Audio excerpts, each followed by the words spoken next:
Everyone, मैं Sanchita Jain magnet brains Hindi medium channel पर आप सभी का स्वागत करती हूँ। मैग्नेट ब्रेन्स प्रोवाइड कराता है आपको क्लास 7 से लेकर क्लास 12 तक के सारे कोर्सेज हम प्रोवाइड कराते हैं आपको क्वालिटी एजुकेशन, वो भी बिल्कुल फ्री। जी हाँ, तो देर किस बात की, आइए और जुड़िए मैग्नेट ब्रेन्स के साथ। आज के सेशन में मैं लेके आई हूँ आप सभी के लिए क्लास 9th की सोशल साइंस में इकोनॉमिक्स का एक कंप्लीट चैप्टर रिवीजन।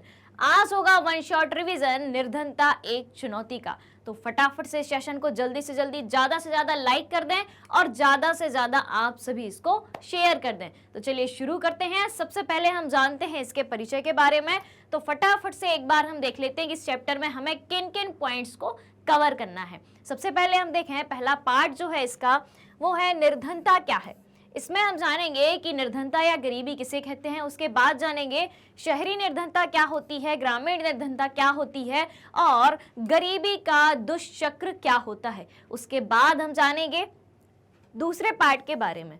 दूसरे पार्ट में हम देखेंगे कि सामाजिक वैज्ञानिकों की दृष्टि में निर्धनता क्या है, उनने कैसे कैसे निर्धनता को मापा, किन मापदंडों के आधार पर निर्धनता यानी कि गरीबी को निर्धारित किया गया है। तो इसमें हम जानेंगे सामाजिक अपवर्जन के बारे में, असुरक्षा के बारे में, निर्धनता सेवा के बारे में। इसके बाद देखेंगे हम निर्धनता के अनुमान के बारे में। आगे देखें।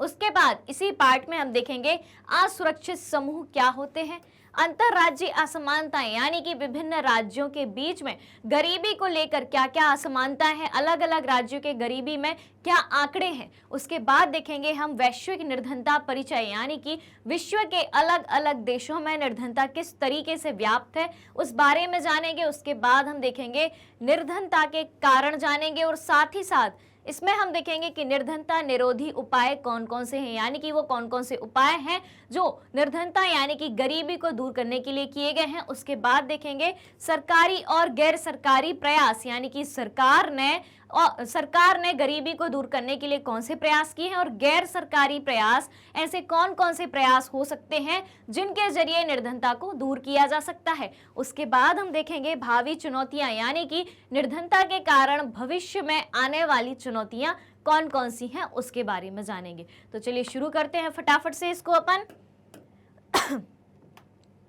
सबसे पहले हम देखें कि निर्धनता क्या है। देखें गरीबी की डेफिनेशन। तो गरीबी जो है, भारत में गरीबी से अभिप्राय उस स्थिति का होना है जिसमें एक व्यक्ति अपने जीवन की न्यूनतम आवश्यक साधन खरीदने के लिए पर्याप्त आय का अर्जन नहीं कर पाता है। न्यूनतम आवश्यकताएं कौन सी हो सकती हैं, रोटी कपड़ा और मकान यानी कि बुनियादी आवश्यकताएं। तो वह व्यक्ति जो अपने जीवन की न्यूनतम आवश्यकताओं यानी कि बुनियादी आवश्यकताओं को पूरा करने में सक्षम नहीं हो पाता है, उसे कहा जाता है निर्धनता की स्थिति या गरीबी कहा जाता है। उसके बाद हम देखें तो निर्धनता के हमें दो विशिष्ट मामले नजर आते हैं या इनको हम निर्धनता के प्रकार के रूप में जानते हैं। तो क्या है निर्धनता के प्रकार? पहला प्रकार है शहरी निर्धनता, दूसरा प्रकार है ग्रामीण निर्धनता। तो सबसे पहले हम जानते हैं क्या है शहरी निर्धनता। शहरी निर्धनता में हम सबसे पहले देखें तो शहरी क्षेत्रों में निर्धन लोगों में कौन कौन आते हैं और फिर देखेंगे कि ग्रामीण क्षेत्रों में ऐसे कौन से व्यक्ति हैं जो निर्धनता की कैटेगरी में आते हैं, क्या व्यापार करते हैं वो, क्या व्यवसाय करते हैं या उनकी आजीविका का साधन क्या होता है। ठीक है, इसी के आधार पर, उनकी आजीविका के साधन के आधार पर ही हम शहरी और ग्रामीण निर्धनता की माप कर सकते हैं। तो सबसे पहले देखें कि शहरी निर्धनता क्या होती है। तो देखें यहाँ पे शहरी क्षेत्रों में निर्धन लोगों में रिक्शा चालक, मोची, फेरी वाले, निम्न मजदूरी पाने वाले श्रमिक इत्यादि आते हैं। ये तो बात हो गई कि शहरी निर्धनता की कैटेगरी में कौन कौन आते हैं। इनके पास भौतिक परिसंपत्ति नहीं होती है। अब पूछेंगे आप कि भौतिक परिसंपत्ति क्या होती है। भौतिक परिसंपत्ति क्या होती है? भौतिक परिसंपत्ति यानी कि उनकी निजी संपत्ति क्या क्या है, जैसे कि उनके घर में कौन कौन सी सुख सुविधाएं हैं, क्या वो सारे साधन हैं उनके घर में जो एक व्यक्ति के जीवन यापन के लिए, अच्छे जीवन यापन के लिए होना चाहिए। जैसे कि आप सभी के घर में फ्रिज, कूलर, टीवी, एसी, पंखा, जो भी चीजें हैं, जो भी बेसिक चीजें हैं वो हैं उनके घर में या नहीं है। तो उनके घर में यानी कि शहरी निर्धनता की बात करें तो शहरी क्षेत्रों में निर्धन लोगों में कुछ इस तरीके के व्यक्ति आते हैं। ठीक है। उसके बाद देखें इनके पास भौतिक परिसंपत्ति नहीं होती है और ये अक्सर झुग्गी व मलिन बस्तियों में रहते हैं। इनके निवास स्थान का भी पता लग गया। उसके बाद हम देखें तो ग्रामीण निर्धनता क्या होती है। दूसरे प्रकार की तरफ चलें, निर्धनता का दूसरा मामला होता है ग्रामीण निर्धनता। तो ग्रामीण निर्धनता में कौन आएगा? ग्रामीण क्षेत्रों में भूमिहीन किसान, यानी कि जिनके पास खुद की भूमि नहीं है, खेतीहर मजदूर, खेतों में काम करने वाले मजदूर, लघु एवं सीमांत किसान आदि आते हैं। ठीक है, इतनी बातें हो गई। पहली बात क्या हो गई कि शहरी क्षेत्रों में निर्धन कैटेगरी में यानी कि गरीबी की कैटेगरी में कौन कौन आते हैं और ग्रामीण क्षेत्र में कौन कौन आते हैं। उसके बाद देखें गरीबी का दुष्चक्र। ठीक है, अब गरीबी का दुष्चक्र किस तरीके से है और किस तरीके से ये चक्र कभी खत्म ना होने वाला चक्र है। इस चक्रव्यूह में जो एक बार फंस गया उससे निकलना बहुत मुश्किल है। तो आइए जानते हैं गरीबी के दुष्चक्र के बारे में। तो गरीबी के दुष्चक्र से अभिप्राय ऐसी स्वचालित शक्ति से है। ऐसी स्वचालित शक्ति से क्या है, यानी कि गरीबी खुद से ही चलती रहती है, उसमें किसी का अलग से योगदान नहीं होता है। ठीक है, गरीबी के दुष्चक्र से अभिप्राय ऐसी स्वचालित शक्ति से है जिसमें कुछ ऐसे तत्व सम्मिलित होते हैं जो चक्रीय रूप में संबंधित होते हैं, जिनका परिणाम लगातार गरीबी तथा अल्प विकास होता है। यानी कि एक बार गरीबी के चक्र में फंस गए तो उससे निकलना मुश्किल होता है और ये चक्र जो है स्वचालित रूप से चलता ही जाता है, जिसमें क्या क्या चीजें देखने को मिलती हैं, जिसका परिणाम लगातार गरीबी तथा अल्प विकास होता है। क्लियर हो गई इतनी बात। अब देखें, एक प्रसिद्ध अर्थशास्त्री नक्स हुए हैं। ठीक है, क्या नाम है अर्थशास्त्री का? नक्स। गरीबी के दृश्य की व्याख्या गरीबी के रूप में करते हैं। ठीक है, किस तरीके से करते हैं? यहां पे आप देखें, इनका कहना है कि गरीबी का दुष्चक्र बताता है कि चक्रीय रूप में जुड़ी शक्तियां एक दूसरे के साथ इस प्रकार क्रिया तथा प्रतिक्रिया करती हैं कि गरीब देश सदैव गरीबी की अवस्था में ही रहता है। यानी कि इनका मानना है कि एक बार जो देश या एक बार जो व्यक्ति गरीबी में फंस गया उससे निकलना मुश्किल रहता है। यह लगातार चलने वाली और अल्प विकास वाली प्रक्रिया है। तो गरीबी का दुष्चक्र आपको समझ में आ गया कि गरीबी का दुष्चक्र होता क्या है। आगे इसको अपन और अच्छे से समझ लेते हैं। यहाँ पे आपको दो डायग्राम दिए गए हैं, दो चित्र दिए गए हैं, उनके माध्यम से आपको पूरा चक्र इसका समझ में आ जाएगा। ठीक है, ध्यान देना, ध्यान से सुनना। तो गरीबी के दुष्चक्र जो है कई प्रकार के होते हैं, उनमें से दो मुख्य इस प्रकार से हैं। यहाँ पे आपको दो चक्र दिख रहे हैं। ठीक है, एक चित्र का है, ठीक है, एक का है आपके सामने और एक खा है। ठीक है, अब आप देखेंगे तो आपको इसमें कुछ भी भिन्नता नजर नहीं आएगी, यानी कि ये चक्र आपको बिल्कुल हूबहू एक जैसे दिख रहे होंगे। चलिए इसको भी देखें। तो सबसे पहले बात करें, अल्प विकास है। ठीक है, अल्प विकास है तो निम्न उत्पादकता है, निम्न उत्पादकता है तो नीची वास्तविक आय है, नीची वास्तविक आय है तो बचत भी कम है, कम बचत है तो कम निवेश है, कम निवेश है तो पूंजी की कमी है, पूंजी की कमी है तो क्या है, फिर से कौन सी स्थिति पे आ जाते हैं, फिर से अपन आ जाते हैं अल्प विकास की स्थिति पर आ जाते हैं। ठीक है, क्लियर हो गई इतनी बात कि अल्प विकास की स्थिति पर हम वापस पुनः लौट आते हैं। यहाँ पे बात करें, यहाँ पे आप देखें तो यहाँ भी शुरुआत कहाँ से हो रही है? यहाँ भी शुरुआत आपकी अल्प विकास से ही हो रही है। अल्प विकास है इसलिए नीची उत्पादकता है, यानी कि कम उत्पादकता है। कम उत्पादकता के कारण ही नीची वास्तविक आय, यानी कि कम वास्तविक आय आपको नजर आती है। कम वास्तविक आय है तो आपकी मांग भी कम है। ठीक है, मतलब कि जब लोगों के पास पैसा ही नहीं रहेगा तो उनकी डिमांड्स ही नहीं रहेंगी। ठीक है, अब डिमांड्स ही नहीं रहेंगी तो निवेश भी कम होगा, इन्वेस्टमेंट भी कम होगा। उसके बाद देखिए, इन्वेस्टमेंट कम है तो पूंजी की कमी है, पूंजी की कमी है तो वापस गाड़ी कहाँ पे आ जाती है? वापस गाड़ी अल्प विकास पर ही आ जाती है। क्लियर हो गई इतनी बात? दोनों डायग्राम आपको क्लियर? दोनों में अंतर कहाँ नजर आता है? दोनों में अंतर सिर्फ एक जगह नजर आता है, दोनों में अंतर नजर आता है। यहाँ पे आप देख रहे होंगे कम बचत की बात करी गई है और यहाँ पे आप देख रहे होंगे कम मांग की बात करी गई है। ठीक है, सिर्फ यही अंतर है। बाकी जो दुष्चक्र है जहां से शुरू होता है और वहीं आके खत्म होता है, फिर से वहीं से शुरू होता है और फिर से आके वहीं पे खत्म होता है, फिर से शुरू होता है फिर वहीं आके खत्म होता है। तो एक ऐसा चक्र है गरीबी का दुष्चक्र। क्यों कहा गया इसको दुष्चक्र? यानी कि बुरा चक्र, जिस चक्रव्यूह से निकलना आसान ना हो, जिस चक्रव्यूह से निकलना बहुत ज्यादा मुश्किल हो। क्लियर हो गई इतनी बात है? तो आगे बढ़ा जाए। चलिए बढ़ते हैं आगे। आगे देखें अपन, तो यहाँ पे आपको अपन एक एक चित्र की बात करते हैं, ठीक है। सबसे पहले अपन चित्र का की तरफ नजर डालते हैं, ठीक है, जो कि अपन ने पहले देखा था। अब थोड़ा अपन इसको थ्योरी के फॉर्म में समझने की कोशिश करते हैं, ठीक है। चलो आ जाओ। तो यहाँ पे जो चित्र का है, ठीक है, ये है चित्र का। शुरुआत कहाँ से करी थी अपन ने? यहाँ से शुरुआत करी थी। तो चित्र का क्या दर्शाता है? एक अल्पविकसित देश में कुल उत्पादन कम होता है, ठीक है। एक अल्पविकसित देश में कुल उत्पादन कम होता है, यानी कि निम्न उत्पादकता है, जिसके परिणाम स्वरूप वास्तविक आय भी कम अथवा नीची होती है। वास्तविक आय भी यहाँ पे कम है या नीची वास्तविक आय है। इसी कारण लोग कम बचत करते हैं, ठीक है। अब आय कम होगी तो बचत भी कम होगी, यहाँ पे कम बचत वाला फैक्टर आ गया, जिसका स्वतः अर्थ है कि कम निवेश तथा कम पूंजी निर्माण होगा। कम बचत होगी तो कम इन्वेस्टमेंट कर पाएंगे, कम इन्वेस्टमेंट होगा, कम निवेश होगा तो पूंजी की कमी भी बनी रहेगी, ठीक है। कम पूंजी निवेश वाले देश सदैव ही अल्प विकसित होते हैं तथा यह प्रक्रिया चलती रहती है। तो पूंजी की कमी है, यानी कि अल्प विकास पे आके गाड़ी फिर से रुक गई। अब अल्प विकास पे आके गाड़ी रुकी है तो फिर से गाड़ी वहीं उसी रूट पर आगे बढ़ेगी, ठीक है।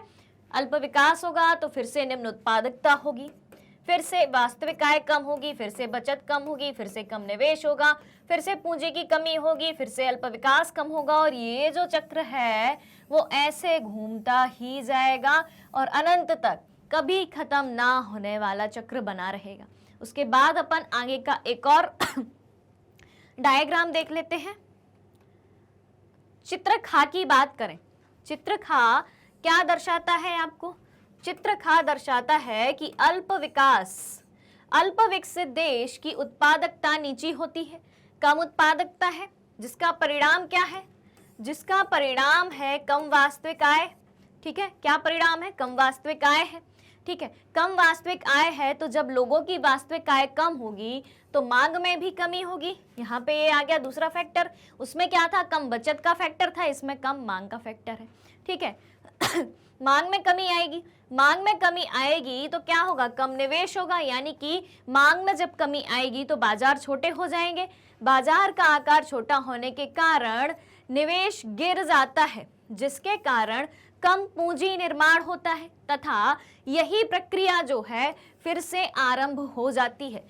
कम निवेश, पूंजी की कमी, फिर से अल्प विकास के बाद फिर से नीची उत्पादकता, कम वास्तविक आय, कम मांग, कम निवेश और कम पूंजी की मांग, और फिर से कम विकास, यानी कि यहाँ से फिर से चक्र जो है चलता ही जाएगा, ठीक है। ये चक्र कभी नहीं रुकने वाला चक्र होगा। उसके बाद अपन आगे बढ़ते हैं। ये बात कर ली अपन ने गरीबी के दुष्चक्र की, कि किस तरीके से गरीबी का चक्र शुरू होता है और फिर कभी खत्म ना होने वाला होता है। आ जाओ भाई। सूचकांक द्वारा गरीबी की माप को अपन देखें तो चूंकि गरीबी के अनेक पहलू हैं, सामाजिक वैज्ञानिक उसे अनेक सूचकों के माध्यम से देखते हैं। क्या है वो सूचक? उनको भी जान लेते हैं। तो सामान्यतया प्रयोग किए जाने वाले सूचक वे हैं जो आय और उपभोग के स्तर से संबंधित होते हैं। किससे संबंधित होते हैं? आय और उपभोग के स्तर से संबंधित होते हैं, जो कि गरीबी को निरक्षरता का स्तर माना जाता है, ठीक है। निरक्षरता यानी कि बिना पढ़ा लिखा, जो साक्षर नहीं है, कम पढ़े यानी कि बिना पढ़े लिखे, निरक्षर यानी कि बिल्कुल भी नहीं पढ़े हैं, ठीक है। तो गरीबी को निरक्षरता का स्तर माना जाता है। एक मापदंड क्या हो गया गरीबी का? एक सूचकांक क्या हो गया? एक सूचकांक हो गया निरक्षरता। अगर व्यक्ति शिक्षित नहीं है तो वो गरीब होगा, ऐसा माना जाता है। कुपोषण के कारण रोग प्रतिरोधी क्षमता की कमी होगी। ठीक है, किसको मान लिया भाई, गरीबी का मापदंड कुपोषण को। भाई गरीबी रहेगी तो पोषण नहीं मिलेगा, अच्छा खान पान नहीं मिलेगा, तो कुपोषण के कारण क्या होगा, रोग प्रतिरोधी क्षमता की कमी भी हो जाएगी। उसके बाद देखें स्वास्थ्य सेवाओं की कमी, स्वास्थ्य सेवाओं की कमी होगी। ठीक है, रोजगार के अवसरों की कमी है। उसके बाद देखें सुरक्षित पेयजल एवं स्वच्छता तक पहुंच की कमी आदि जैसे अन्य सामाजिक सूचकों के माध्यम से भी गरीबी को मापा जाता है या गरीबी को देखा जाता है। तो ये तो बात हो गई कुछ सूचकांक की कि कौन से वो बेसिक सूचकांक है, कौन सी वो बेसिक बातें हैं जिनके आधार पर गरीबी को यहाँ पे मापा गया है। आगे बढ़े, चलिए सामाजिक वैज्ञानिकों की दृष्टि में अपन निर्धनता की बात कर रहे हैं। भाई सामाजिक वैज्ञानिकों की दृष्टि में निर्धनता क्या है, तो सबसे पहले अपन बात करेंगे सामाजिक अपवर्जन की बात करेंगे। सामाजिक अपवर्जन क्या होता है भाई, सामाजिक अपवर्जन अपन आसान सी भाषा में समझने की कोशिश करें तो सामाजिक अपवर्जन वो स्थिति है जिसमें गरीब और अमीर के बीच का जो भेद है वो बढ़ता ही जाएगा। जैसे कि कोई गरीब व्यक्ति है तो उसका निवास स्थान, उसका खान पान, रहन सहन किन के बीच में होगा, गरीबों के बीच में ही होगा। वो कभी अपनी स्थिति से ऊपर उठकर अमीरों के साथ खान पान, रहन सहन, उस स्थिति को प्राप्त नहीं कर पाएगा, जिसे कहा गया है सामाजिक अपवर्जन। आइए जानते हैं इसको, परिभाषा के रूप में समझने की कोशिश करते हैं। इसमें देखें आप, इस अवधारणा के अनुसार गरीबी को इस संदर्भ में देखा जाना चाहिए कि गरीबों को बेहतर माहौल और अधिक अच्छे वातावरण में रहने वाले संपन्न लोगों की सामाजिक समता से अपवर्जित रहकर, यानी कि दूर रहकर केवल निकृष्ट वातावरण में दूसरे गरीबों के साथ रहना पड़ता है। सामाजिक अपवर्जन आ गया समझ में। अब आगे देखें, मोटे तौर पर यह प्रक्रिया है जिसके माध्यम से व्यक्ति या समूह उन सुविधाओं, लाभों और अवसरों से अपवर्जित रहते हैं जिनका उपभोग दूसरे यानी कि उनसे अधिक अच्छे लोग करते हैं।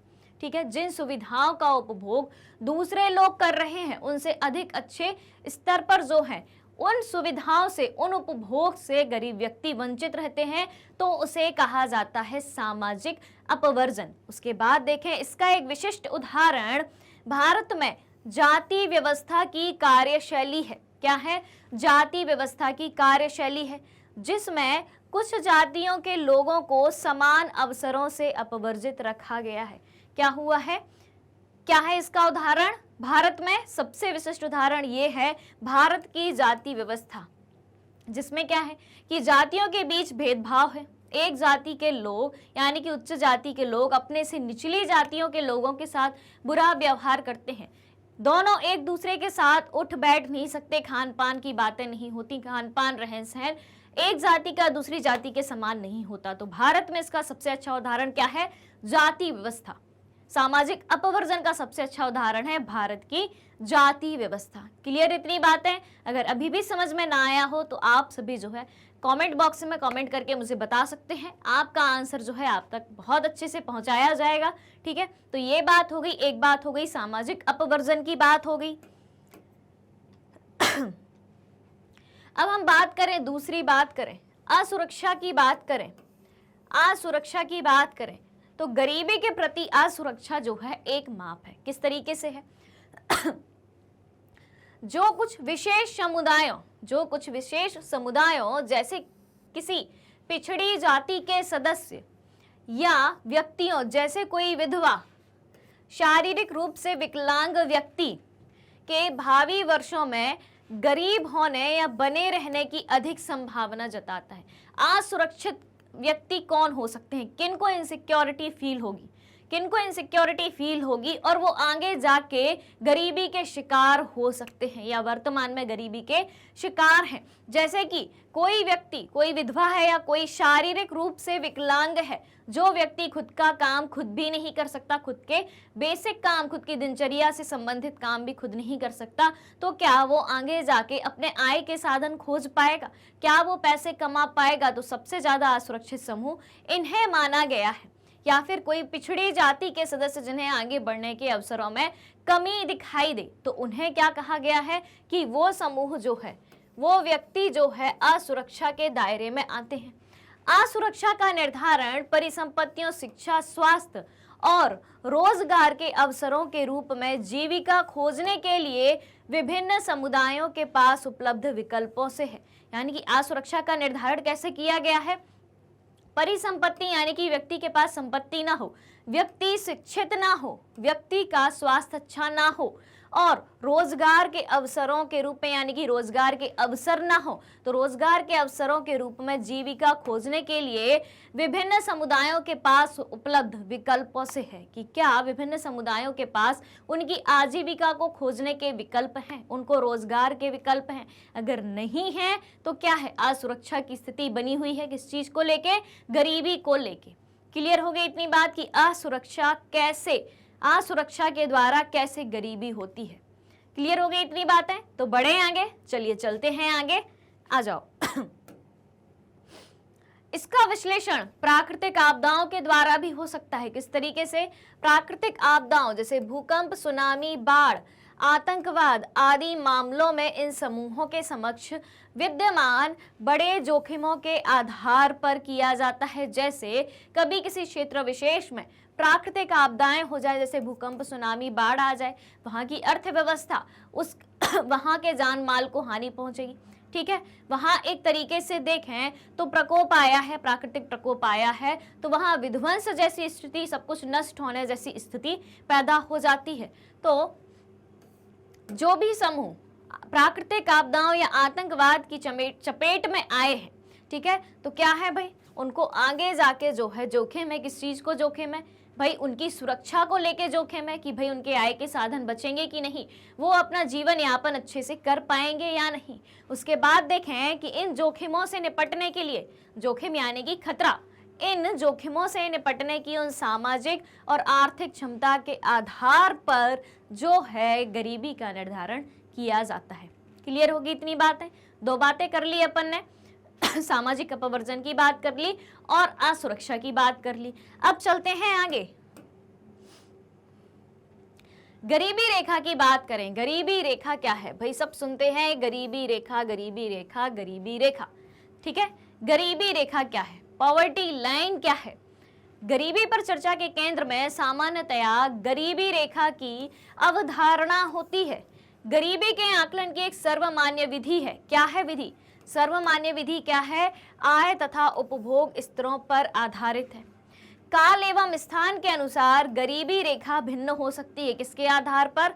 काल एवं स्थान के आधार पर, समय और स्थान के आधार पर गरीबी रेखा जो भिन्न अलग अलग हो सकती है। स्थान के आधार पर किस तरीके से? यानी कि अलग अलग स्थानों की अलग अलग गरीबी रेखा का मापदंड हो सकता है, क्योंकि जहां जैसी आर्थिक परिस्थितियां होंगी, जहां जैसे रोजगार के साधन होंगे, जहां जैसे नए रोजगार निर्माण के संसाधन उपलब्ध होंगे, जहां जिस देश की सरकारें जिस तरीके की योजना बनाएंगी, वहां पर स्थान भिन्नता के कारण यानी कि अलग अलग स्थान होने के कारण जो है गरीबी रेखा भिन्न भिन्न हो सकती है। समय के अनुसार भी हो सकती है। जरूरी नहीं कि सबका समय हमेशा एक साथ चलता रहे। कोई देश तरक्की कर जाए, कोई राज्य तरक्की कर जाए, ठीक है, तो हो सकता है कि वहां पहले गरीबी का निर्धारण किसी और तरीके से होता हो, लेकिन तरक्की होने के बाद गरीबी रेखा का निर्धारण जो है कुछ और तरीके से हो। ठीक है, अब देखें भारत में गरीबी की बात करें तो भारत में गरीबी रेखा कैलोरी मापदंड पर आधारित है। किस पे आधारित है? कैलोरी मापदंड पर आधारित है। कैलोरी का अर्थ है भोजन से मिलने वाला सामान्य पोषक तत्व। कैलोरी का क्या अर्थ होता है? कैलोरी यानी कि ऊर्जा, ऊर्जा का एक मापक है कैलोरी। ठीक है, ऊर्जा को कैलोरी में मापते हैं। तो यहाँ पे कैलोरी का अर्थ क्या है? भोजन से मिलने वाला सामान्य पोषक तत्व। आपको एनर्जी कैसे मिलती है? आप जब खाना खाते हैं, ठीक है, जो भी खाद्य पदार्थ आप लेते हैं, जो भी आप भोजन करते हैं, जो भी आप आहार करते हैं, उसी के माध्यम से आपके शरीर को ऊर्जा मिलती है। उसी ऊर्जा को किस में मापा गया है? कैलोरी में मापा गया है। योजना आयोग के द्वारा, अब यहाँ पे ध्यान देने योग्य बात है, योजना आयोग के द्वारा ग्रामीण क्षेत्रों में 2400 कैलोरी, कितना? ग्रामीण क्षेत्रों में 2400 कैलोरी प्रति व्यक्ति प्रतिदिन, ठीक है, तथा शहरी क्षेत्रों में शहरी क्षेत्रों में 2100 कैलोरी प्रति व्यक्ति प्रतिदिन, ग्रामीण क्षेत्रों में 2400 कैलोरी और शहरी क्षेत्रों में 2100 कैलोरी प्रति व्यक्ति प्रतिदिन निर्धारित किया गया है। क्या? गरीबी रेखा का निर्धारण।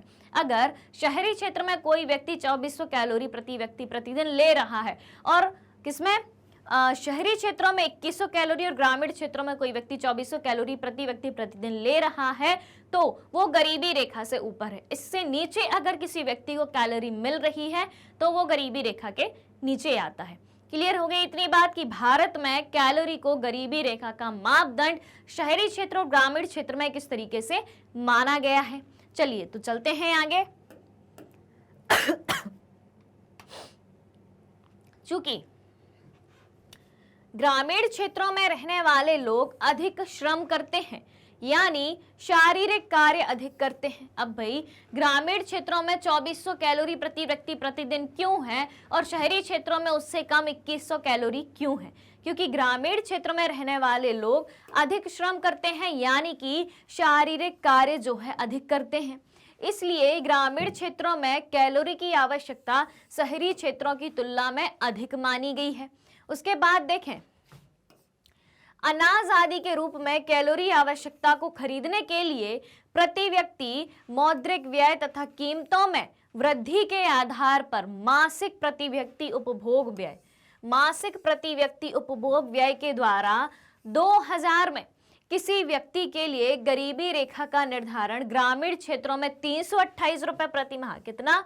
ग्रामीण क्षेत्रों में 328 रुपए प्रति माह और शहरी क्षेत्रों में 454 रुपए प्रति माह किया गया है। यानी कि मासिक प्रति व्यक्ति उपभोग व्यय ग्रामीण क्षेत्रों में 328 रुपए प्रति माह और शहरी क्षेत्रों में 454 रुपए प्रति माह जो है आंकड़े वर्ष ये आंकड़े जो है वर्ष 2000 के अनुसार निर्धारित करे गए हैं। उसके बाद देखें कि कम कैलोरी की आवश्यकता के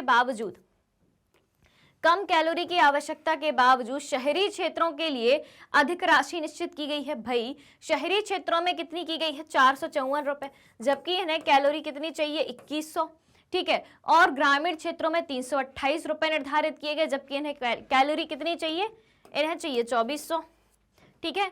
तो ऐसा क्यों है? ये अंतर क्यों है? क्योंकि शहरी क्षेत्रों में अनेक आवश्यक वस्तुओं की कीमतें अधिक रहती हैं। शहरी क्षेत्रों में वही चीजें जो है कुछ महंगी मिलती हैं, तो ग्रामीण क्षेत्रों में वही चीजें आसानी से उपलब्ध होती हैं और कम दामों पर मिलती हैं। उसके बाद हम देखें मासिक प्रति व्यक्ति उपभोग व्यय। मासिक प्रति व्यक्ति उपभोग व्यय यानी कि हर महीने हर व्यक्ति कितना उपभोग कर सकता है और उसका खर्चा कितना होगा।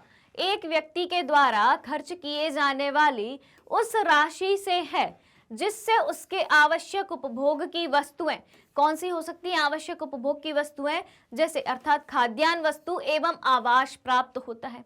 उसके बाद देखें तो गरीबी रेखा का आकलन समय समय पर किसके द्वारा किया जाता है? हर 5 वर्ष पर किया जाता है। और किसके माध्यम से किया जाता है?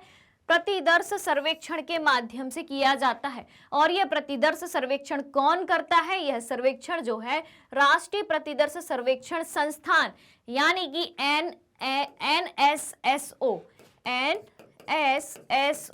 और NSSO का फुल फॉर्म क्या होता है? National sample survey organisation. क्या होता है? नेशनल सैंपल सर्वे ऑर्गेनाइजेशन जो है प्रतिदर्श सर्वेक्षण करता है। किसके लिए करता है? गरीबी रेखा के आकलन के लिए करता है। कब करता है? हर 5 वर्ष के अंतराल पर करता है। ये सारे फैक्ट क्लियर हो गए। ये सारी बातें जो है आपसे अति लघुत्तरीय प्रश्न में या फिर खालिस्तान में या फिर बहुविकल्पी प्रश्नों में पूछी जा सकती हैं। इतनी बातें क्लियर हुई तो चलते हैं आगे। गरीबी के अनुमान की अब हम बात करें, ठीक है। तो भारत में गरीबी रेखा से नीचे रहने वाले व्यक्तियों की संख्या हाल के वर्षों में कुछ कम हुई है। भारत में गरीबी रेखा से नीचे रहने वाले व्यक्तियों की संख्या हाल के कुछ वर्षों में कम हुई है। इसको अपन इस वाली टेबल से या तालिका से देख सकते हैं। बहुत अच्छे से समझने की कोशिश करना कि क्या कहना चाह रही है ये टेबल, ठीक है। यहाँ पे निर्धनता अनुपात किस में दिया है? प्रतिशत में दिया है। ठीक है। दूसरी तरफ क्या दिया है, दूसरी तरफ निर्धनों की संख्या दी है जो कि करोड़ में दी है। यहाँ पे वर्ष दिया है, क्या है, वर्ष दिया है, अलग अलग वर्ष दिए हैं। यहाँ पे आप देखें तो ग्रामीण, यहाँ शहरी और यहाँ इनका टोटल योग प्रतिशत में, ठीक है। इसके बाद ग्रामीणों की संख्या इधर, शहरी की संख्या इधर और इनका कुल योग दिया हुआ है, ठीक है। अब देखते हैं, सबसे पहले चले हम 1993-94 पर। 1993-94 में ग्रामीण क्षेत्रों में जो है 50% व्यक्ति जो है गरीब पाए गए, ठीक है। शहरी क्षेत्रों में 32% पाए गए। इनने टोटल करके परसेंट निकाला तो आता है 45%, ठीक है। ये भी बातें परसेंट में ही कही गई हैं। उसके बाद हम देखें 2004-05 की बात करें तो ग्रामीण क्षेत्र में 42, शहरी क्षेत्र में 26, इनका टोटल परसेंट किया गया, इनका एवरेज परसेंटेज निकाला गया तो कितना आया, 37% आया।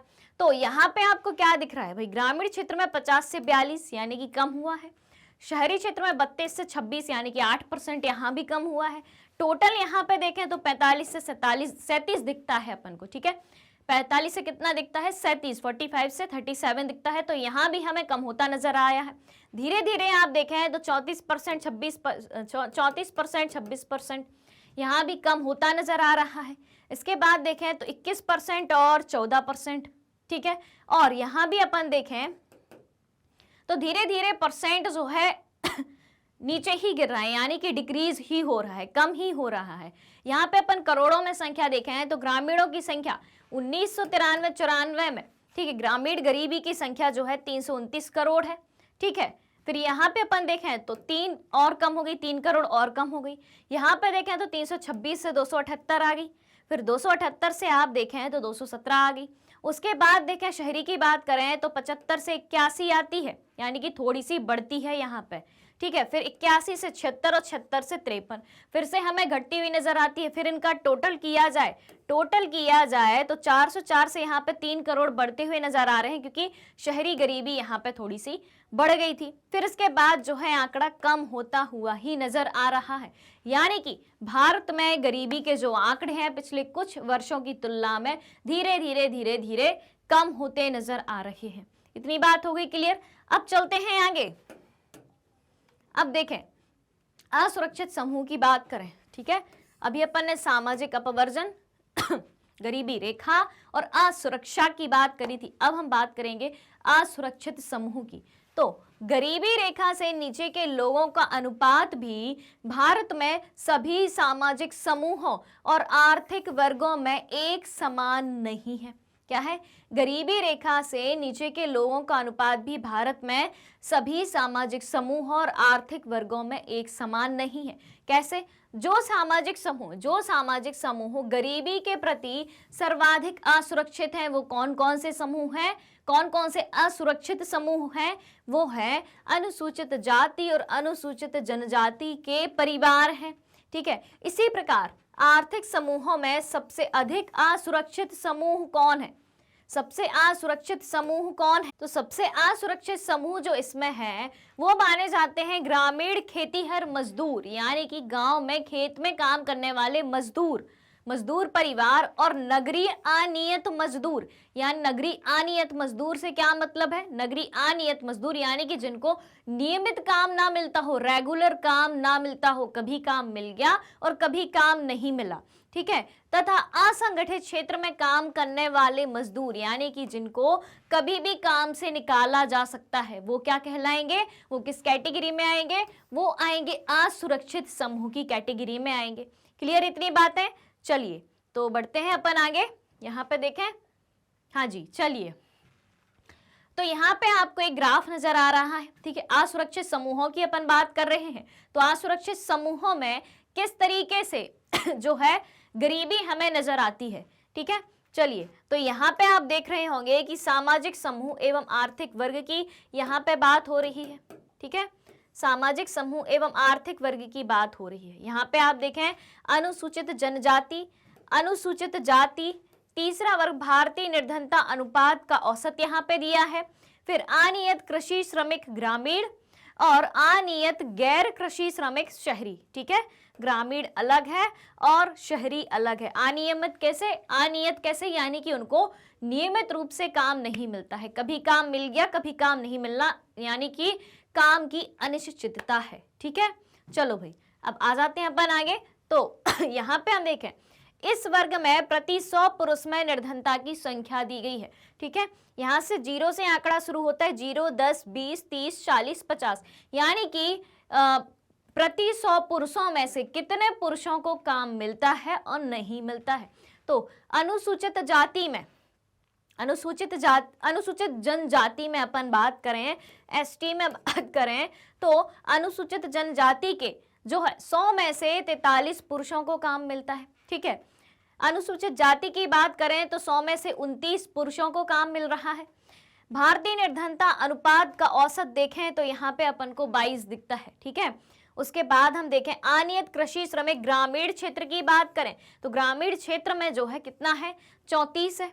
और बाकी अनियत गैर कृषि श्रमिक की बात करें, शहरी क्षेत्र की बात करें तो कितना है यहाँ पे, वो भी 34 ही है। यानी कि यहाँ पे प्रति 100 पुरुषों में से अलग अलग समूह में कितने पुरुषों को काम मिल रहा है, ये बातें यहाँ पे जो है आपको बताई गई हैं। क्लियर हो गया ये ग्राफ? अब चलते हैं अपन आगे। अब एक बार फिर से उस आरेख की अपन थ्योरी को देख लेते। आरेख यानी कि ग्राफ, जो अपन ने ग्राफ पिछली स्लाइड में देखा था। तो यद्यपि निर्धनता रेखा के नीचे के लोगों का औसत भारत में सभी समूहों के लिए जो है 22 है। यहाँ पे देखें आप 22 है। ठीक है, अब देखें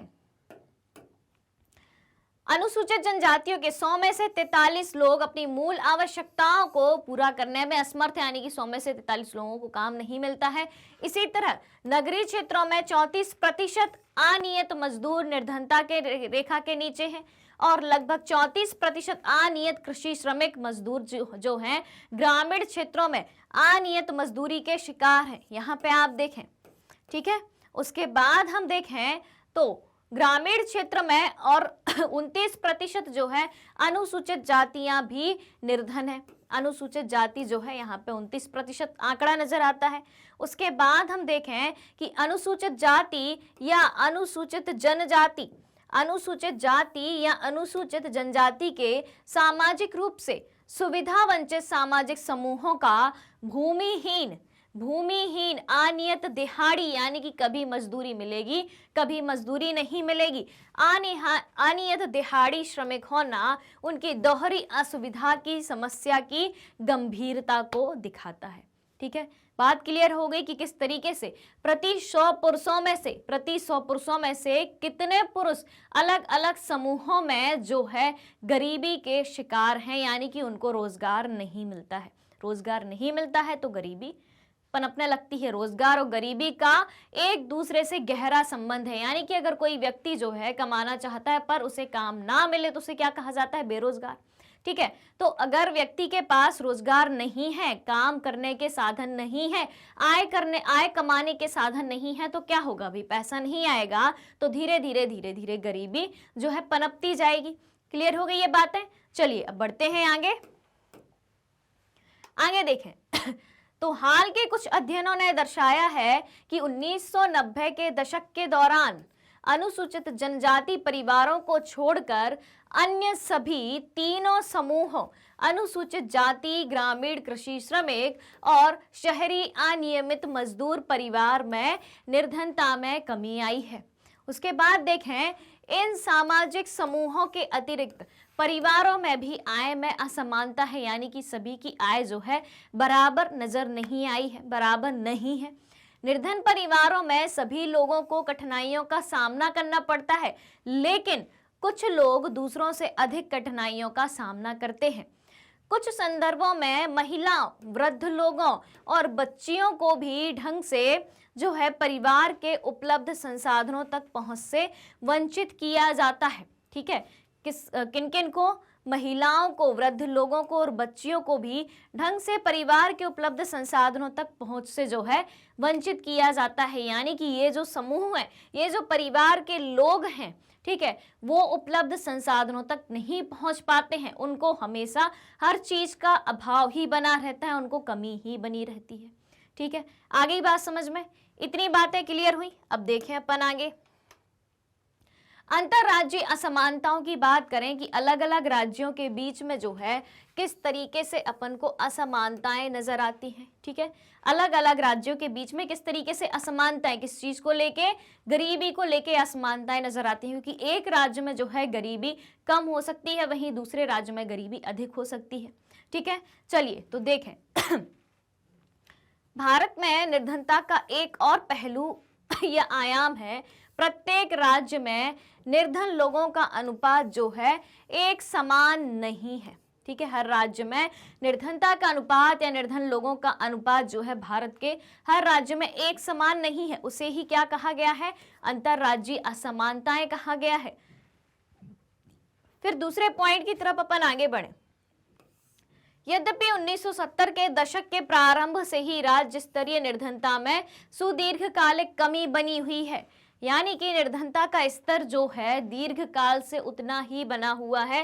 निर्धनता कम करने में सफलता की दर विभिन्न राज्यों में अलग अलग है। जैसे कि 2011-12 में निर्धनता का अनुपात 22% है। अब देखें अपन अलग अलग राज्यों में किस तरीके से अलग है। कुछ राज्य जैसे कि कौन कौन से, मध्य प्रदेश, असम, उत्तर प्रदेश, बिहार और उड़ीसा में निर्धनता अनुपात राष्ट्रीय अनुपात से ज्यादा है। ठीक है, कितना है निर्धनता अनुपात, राष्ट्रीय अनुपात से ज्यादा। राष्ट्रीय अनुपात कितना है, 22% है। लेकिन इन राज्यों में जैसे कि मध्य प्रदेश, असम, उत्तर प्रदेश, बिहार और उड़ीसा में जो है निर्धनता का अनुपात राष्ट्रीय अनुपात यानी कि 22% से भी ज्यादा है, यानी कि इन राज्यों में राष्ट्रीय स्तर पर जितनी गरीबी है उनसे भी ज्यादा गरीबी इन राज्यों में है। क्लियर, अब आगे देखते हैं। उड़ीसा, मध्य प्रदेश, बिहार और उत्तर प्रदेश में ग्रामीण निर्धनता के साथ साथ नगरीय निर्धनता भी अधिक है। ग्रामीण निर्धनता तो है ही इन राज्यों में, उड़ीसा, मध्य प्रदेश, उत्तर प्रदेश और बिहार में, लेकिन इनके साथ साथ जो है, इनके साथ साथ ग्रामीण निर्धनता के साथ नगरीय निर्धनता का प्रतिशत भी इधर हमें अधिक देखने को मिलता है। क्लियर हो गई इतनी बातें कि किस तरीके से भारत के अलग अलग राज्यों में निर्धनता का अनुपात जो है अलग अलग हमें नजर आता है। उसके बाद हम आगे बढ़े और देखें इसकी तुलना में। ठीक है अभी तो अपन ने किनकी बात कर ली, जो ज्यादा पिछड़े हैं, जिनमें ज्यादा गरीबी व्याप्त है। उसके बाद देखें इसकी तुलना में केरल, महाराष्ट्र, आंध्र प्रदेश, तमिलनाडु, गुजरात और पश्चिम बंगाल में निर्धनता में उल्लेखनीय गिरावट आई है। यानी कि केरल, महाराष्ट्र, आंध्र प्रदेश, तमिलनाडु, गुजरात और पश्चिम बंगाल में निर्धनता धीरे धीरे कम होती नजर आई है, निर्धनता में उल्लेखनीय गिरावट आई है। उसके बाद देखें पंजाब और हरियाणा जैसे राज्य उच्च कृषि वृद्धि दर से निर्धनता कम करने में पारंपरिक रूप से सफल रहे हैं। कहां कहां, पंजाब, हरियाणा जैसे राज्य किससे, उच्च कृषि वृद्धि दर से निर्धनता कम करने में सफल रहे हैं। ठीक है, केरल ने मानव संसाधन विकास पर जो है जोर दिया। मानव संसाधन विकास यानी कि व्यक्ति की शिक्षा, स्वास्थ्य, औसत आयु, जीवन प्रत्याशा, ये सभी चीजें क्या होती हैं, मानव संसाधन होते हैं। क्या क्या, केरल ने जो है शिक्षा पर ध्यान दिया, स्वास्थ्य पर ध्यान दिया। अब भाई व्यक्ति का स्वास्थ्य अच्छा होगा तो व्यक्ति का स्वास्थ्य अच्छा होगा तो जीवन प्रत्याशा यानी कि जीने की जो आयु है, जीवन की जो आयु है वो ज्यादा बढ़ जाएगी। ठीक है, तो मानव संसाधन पर ध्यान देके केरल ने अपनी गरीबी को कम किया, वहीं पंजाब और हरियाणा ने उच्च कृषि वृद्धि से जो है गरीबी को कम करने की कोशिशें करी। उसके बाद हम देखें पश्चिम बंगाल की बात करें तो पश्चिम बंगाल ने जो है भूमि सुधारों से, किससे, भूमि सुधार उपायों से निर्धनता को कम करने में खुद की सहायता की है। उसके बाद देखें आंध्र प्रदेश और तमिलनाडु की बात करें तो आंध्र प्रदेश और तमिलनाडु में अनाज का सार्वजनिक वितरण इसमें सुधार का कारण हो सकता है। आंध्र प्रदेश और तमिलनाडु ने क्या किया, अनाज का सार्वजनिक वितरण किया और अपने राज्य की आर्थिक स्थिति में सुधार किया, गरीबी को धीरे धीरे कम करने में। ये इस तरीके से जो है एक हर राज्य की अपनी अपनी अपन को एक क्रिया पद्धति या कार्य पद्धति नजर आती है कि जिससे हर राज्य जो है अपने अपने स्तर पर अपने तरीके से अपने संसाधनों का प्रयोग करके गरीबी कम करने में लगा हुआ है। लेकिन जहां एक और कई राज्य जो हैं गरीबी को कम नहीं कर पा रहे, लेकिन वहीं दूसरी तरफ कई राज्य ऐसे हैं जो धीरे धीरे गरीबी को कम कर रहे हैं। यानी कि हमें ये देखने में आता है कि हमारे देश में गरीबी में भी अभी असमानता है, अंतरराज्यीय असमानता है, क्योंकि कुछ राज्यों में गरीबी का अनुपात ज्यादा है, प्रतिशत ज्यादा है, तो वहीं कुछ राज्यों में धीरे धीरे कम होता नजर आता है। तो ये बात हो गई गरीबी को लेके अंतरराज्यीय असमानता की बात हो गई। यहां तक सब क्लियर? अगर यहां तक कोई आपको समस्या हो, यहां तक कोई डाउट हो, कोई सवाल हो, तो फटाफट से आप मुझे कमेंट करके बता दें कि भाई आपको यहाँ पे बात, ये शब्द, ये परिभाषा, ये चीज समझ में नहीं आई, तो आपकी समस्या का समाधान किया जाएगा। चलिए अब हम देखें वैश्विक निर्धनता परिदृश्य। अभी तो अपन ने अंतरराज्यीय असमानता की बात करी थी, भारत में गरीबी की बात करी थी। अब अपन कुछ वैश्विक निर्धनता परिदृश्य को भी देख लें। तो यहाँ पे हम देखते हैं कि यद्यपि वैश्विक निर्धनता में उल्लेखनीय गिरावट आई है, ठीक है, वैश्विक निर्धनता में गिरावट तो आई है, लेकिन इसमें वृहत क्षेत्रीय भिन्नताएं पाई जाती हैं। कैसे पाई जाती हैं वो भी जानेंगे। तो दूसरे पॉइंट की तरफ देखें अब अपन, तीव्र आर्थिक प्रगति और मानव संसाधन विकास में वृहत निवेश के कारण चीन और दक्षिण पूर्व एशिया के देशों में जो है निर्धनता में विशेष कमी आई है। किससे? तीव्र आर्थिक प्रगति से और मानव संसाधन विकास के कारण चीन और दक्षिण पूर्व एशिया के जो देश हैं, दक्षिण पूर्व एशिया के जितने भी देश हैं, ठीक है, उनने जो है अपनी निर्धनता को कम किया है। कैसे किया है? तीव्र आर्थिक वृद्धि करके और मानव संसाधन में विकास करके।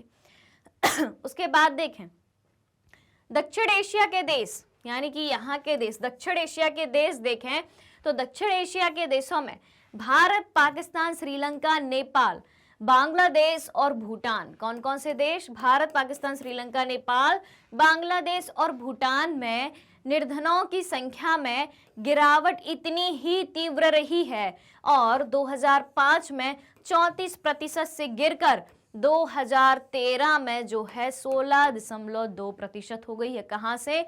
34% से गिर के 16.2% जो है दक्षिणी एशिया के देशों में गरीबी कम हो गई है। इतनी बातें हो गई। अब करते हैं अपन आगे की बातें। अब देखें निर्धनों के प्रतिशत में गिरावट के साथ ही निर्धनों की संख्या में भी कमी आएगी। भाई जब निर्धनों की संख्या में कमी आएगी तब तो हम उसका परसेंटेज निकाल पाएंगे। तो वही तो यहाँ पे बात करी गई है कि निर्धनों के प्रतिशत में गिरावट के साथ ही निर्धनों की संख्या में भी कमी आई, जो 2005 में, अब ध्यान देना, जो 2005 में 510.4 मिलियन से घटकर 2013 में 274.5 मिलियन रह गई। कितनी? 510.4 मिलियन से घटकर कितनी? 274.5 मिलियन घट के रह गई। ठीक है, इतनी बात क्लियर हो गई। अब देखें रूस जैसे देश, ठीक है, रूस जैसे पूर्व समाजवादी देशों में भी निर्धनता पुनः व्याप्त हो गई है, जहां पहले आधिकारिक रूप से कोई निर्धनता थी ही नहीं। वैश्विक परिदृश्य की बात करें, वैश्विक रूप से गरीबी में असमानता की हम बात कर रहे हैं। वहीं दक्षिण पूर्व और दक्षिण पूर्व एशिया और दक्षिणी एशियाई देशों ने जो है 34% से 16.2% तक अपनी गरीबी को कम कर लिया है। वहीं पे रूस जैसे समाजवादी देश जो पहले बहुत धनी संपन्न हुआ करते थे, जहां गरीबी विद्यमान ही नहीं थी, वहां भी निर्धनता या गरीबी पुनः व्याप्त हो चुकी है। संयुक्त राष्ट्र के नए सतत विकास के लक्ष्य को 2030 तक, कब तक? 2030 तक सभी प्रकार की गरीबी खत्म करने का प्रस्ताव है। कब तक संयुक्त राष्ट्र ने कब तक का प्रयास किया है, कब तक का प्रस्ताव रखा है गरीबी को खत्म करने का? ये पॉइंट जो है बहुत इंपॉर्टेंट है, बहुत इंपॉर्टेंट है भाई। कब तक? 2030 तक। 2030 तक सभी प्रकार की गरीबी खत्म करने की इन्होंने बात कही है। क्लियर हो गई इतनी बातें? चलिए तो बढ़ते हैं आगे। अब अपन देखें, ठीक है, कुछ देशों की बात कर लें। वैश्विक परिदृश्य देख रहे हैं अपन गरीबी का। वैश्विक परिदृश्य या निर्धनता का वैश्विक परिदृश्य देख रहे हैं, तो उसमें अपन देखें देश जैसे कि नाइजीरिया की बात करें तो यहाँ पे पहले कॉलम में है देश और दूसरे कॉलम में है प्रतिदिन $1.9 से कम पाने वालों की संख्या। तो नाइजीरिया में प्रतिदिन $1.9 से कम पाने वालों की संख्या 2008 में 39.1 देखी गई। ठीक है, बांग्लादेश में 14.3 देखी गई, भारत में 22.5 देखी गई, पाकिस्तान में 4.4 देखी गई, चीन में 0.5 देखी गई, ब्राजील में 4.6 देखी गई, इंडोनेशिया में 2.7 देखी गई, वहीं श्रीलंका में 0.9 देखी गई। ये क्या बातें देखी अपन ने? ये देखी कि विश्व के अलग अलग देशों में प्रतिदिन $1.9 से कम पाने वालों की संख्या अपन ने देखी, और ये आंकड़े विश्व बैंक के आंकड़े हैं, विश्व बैंक ने ये आंकड़े जारी करे हैं। उसके बाद देखें एक और ग्राफ पे अपन नजर डालें। ठीक है, ग्राफिकल रिप्रेजेंटेशन जो है आरेख के द्वारा प्रदर्शित करना जिसे हम कहते हैं, वो इकोनॉमिक्स में सबसे ज्यादा इंपॉर्टेंट है, क्योंकि इकोनॉमिक्स में उतने ज्यादा डायग्राम नहीं होते, यानी कि डायग्राम नहीं होते। तो इकोनॉमिक्स को अपन कैसे बहुत अच्छे से रिप्रेजेंट कर सकते हैं, उसमें आप जो है फ्लो चार्ट का उपयोग करें और इस तरीके का ग्राफ का भी उपयोग करें। क्लियर होगी इतनी बातें? चलिए, तो सामाजिक वैज्ञानिकों की दृष्टि में निर्धनता की बात करें, सबसे पहले हम देखें तो विश्व बैंक के आंकड़े 2019 की बात करें। ठीक है, अब यहाँ पे आप ध्यान से देखना, पहले ग्राफ को देख लें। यहाँ पे वर्ष दिए हैं 2005, 2010, 2013, 2015 और 2019, और यहाँ पे क्या दिया है 0, 20, 40, 60, 80, 100, 120, 140। क्लियर? अब देखें नीले रंग से चीन को दर्शाया गया है। चीन की तरफ अपन नजर डालें, भाई नीली रेखा कहाँ है, ढूंढी ये है। तो चीन में जहां 2005 में आप देखें, 2005 में देखें तो 20% निर्धनता थी, वहीं 2010 में करीब आधी 10% नजर आती है, 2013 में उससे भी कम यानी कि 2% नजर आती है, 2015 में और ही कम यानी कि 0.23 के आसपास आती है, और 2019 में जो है हमें एकदम ही खत्म होती नजर आती है। चीन हो गया। अब अपन चलते हैं रेड लाइन की तरफ, पूर्व एशिया एवं प्रशांत की बात करें तो 2005 में जो है आप देखें करीब 39% के आसपास नजर आती है, 2010 में कुछ 21-22% के आसपास आती है, 2013 में बात करें तो लगभग 4%, 4-4.5% के आसपास नजर आती है, 2015 में जो है 1 पॉइंट कुछ प्रतिशत रह जाती है, और 2019 में आके जो है खत्म होती नजर आती है। सब सहारा अफ्रीका की बात करें, हरी लाइन पे अपन देखें तो 2005 में यहाँ पे आप देखें तो कुछ 85% तक नजर आती है, 2010 की बात करें तो यहाँ पे आपको तकरीबन 63 से 64% नजर आती है, और धीरे धीरे करके जो है यहाँ पे हमें कम होती नजर आती है। ठीक इसी तरीके से लैटिन अमेरिका पर्पल लाइन की तरफ देखें तो यहाँ पे 100% है, कब 2005 में, फिर धीरे धीरे धीरे धीरे जो है कम होती नजर आती है। ये ग्राफ जो है ऊपर से नीचे की तरफ है, किस तरीके से है, ऊपर से नीचे की तरफ है। ठीक है, यानी कि गरीबी को धीरे धीरे धीरे धीरे कम होता दिखाया गया है। ठीक इसी तरीके से दक्षिण एशिया के देशों की बात करें, नेवी ब्लू लाइन की तरफ आप ध्यान दें तो 2005 में जो है 137-38% के आसपास नजर आती है, और धीरे धीरे करके ये फिर खत्म होती जाती है। खत्म तो नहीं, मतलब धीरे धीरे कम होती नजर आती है। तो अपन देखें तो सबसे ज्यादा कहाँ है भाई, दक्षिण एशिया के देशों में हमें सबसे ज्यादा गरीबी नजर आती हुई दिखाई देती है। क्लियर हो गई इतनी बातें? इतनी बातें क्लियर हो गई? चलिए तो अब हम जानेंगे निर्धनता के कारण क्या होते हैं। ठीक है, गरीबी के मुख्य कारण कौन कौन से हैं। तो सबसे पहले अपन पॉइंट्स देख लेते हैं, फिर इनको अपन डिटेल में समझेंगे। ठीक है, तो पहला पॉइंट है जनसंख्या में अत्यधिक वृद्धि, कृषि का पिछड़ापन, पूंजी का अभाव यानी कि पूंजी की कमी, प्राकृतिक संसाधनों के समुचित उपयोग का अभाव यानी कि प्राकृतिक संसाधन तो हैं लेकिन उनका सही से उपयोग नहीं हो पा रहा है, औद्योगिकीकरण का अभाव है, उद्योगों की कमी है। आय तथा धन की विषमता, यानी कि आय और धन जो है किसी एक वर्ग के हाथों में ज्यादा है, वहीं दूसरा वर्ग जो है इससे पीड़ित है, उनके पास उस चीज की कमी है। उसके बाद देखें बेरोजगारी एवं अदृश्य बेरोजगारी की हम बात करें। उसके बाद देखें कि विदेशी शासन प्रतिकूल सामाजिक वातावरण, यानी कि विदेशी शासन के कारण किस तरीके से हमारे देश में गरीबी आई। उसके बाद हम देखें यातायात के साधनों की कमी। तो चलिए इनको अपन एक बार बहुत अच्छे से डिटेल में समझ लेते हैं। आइए,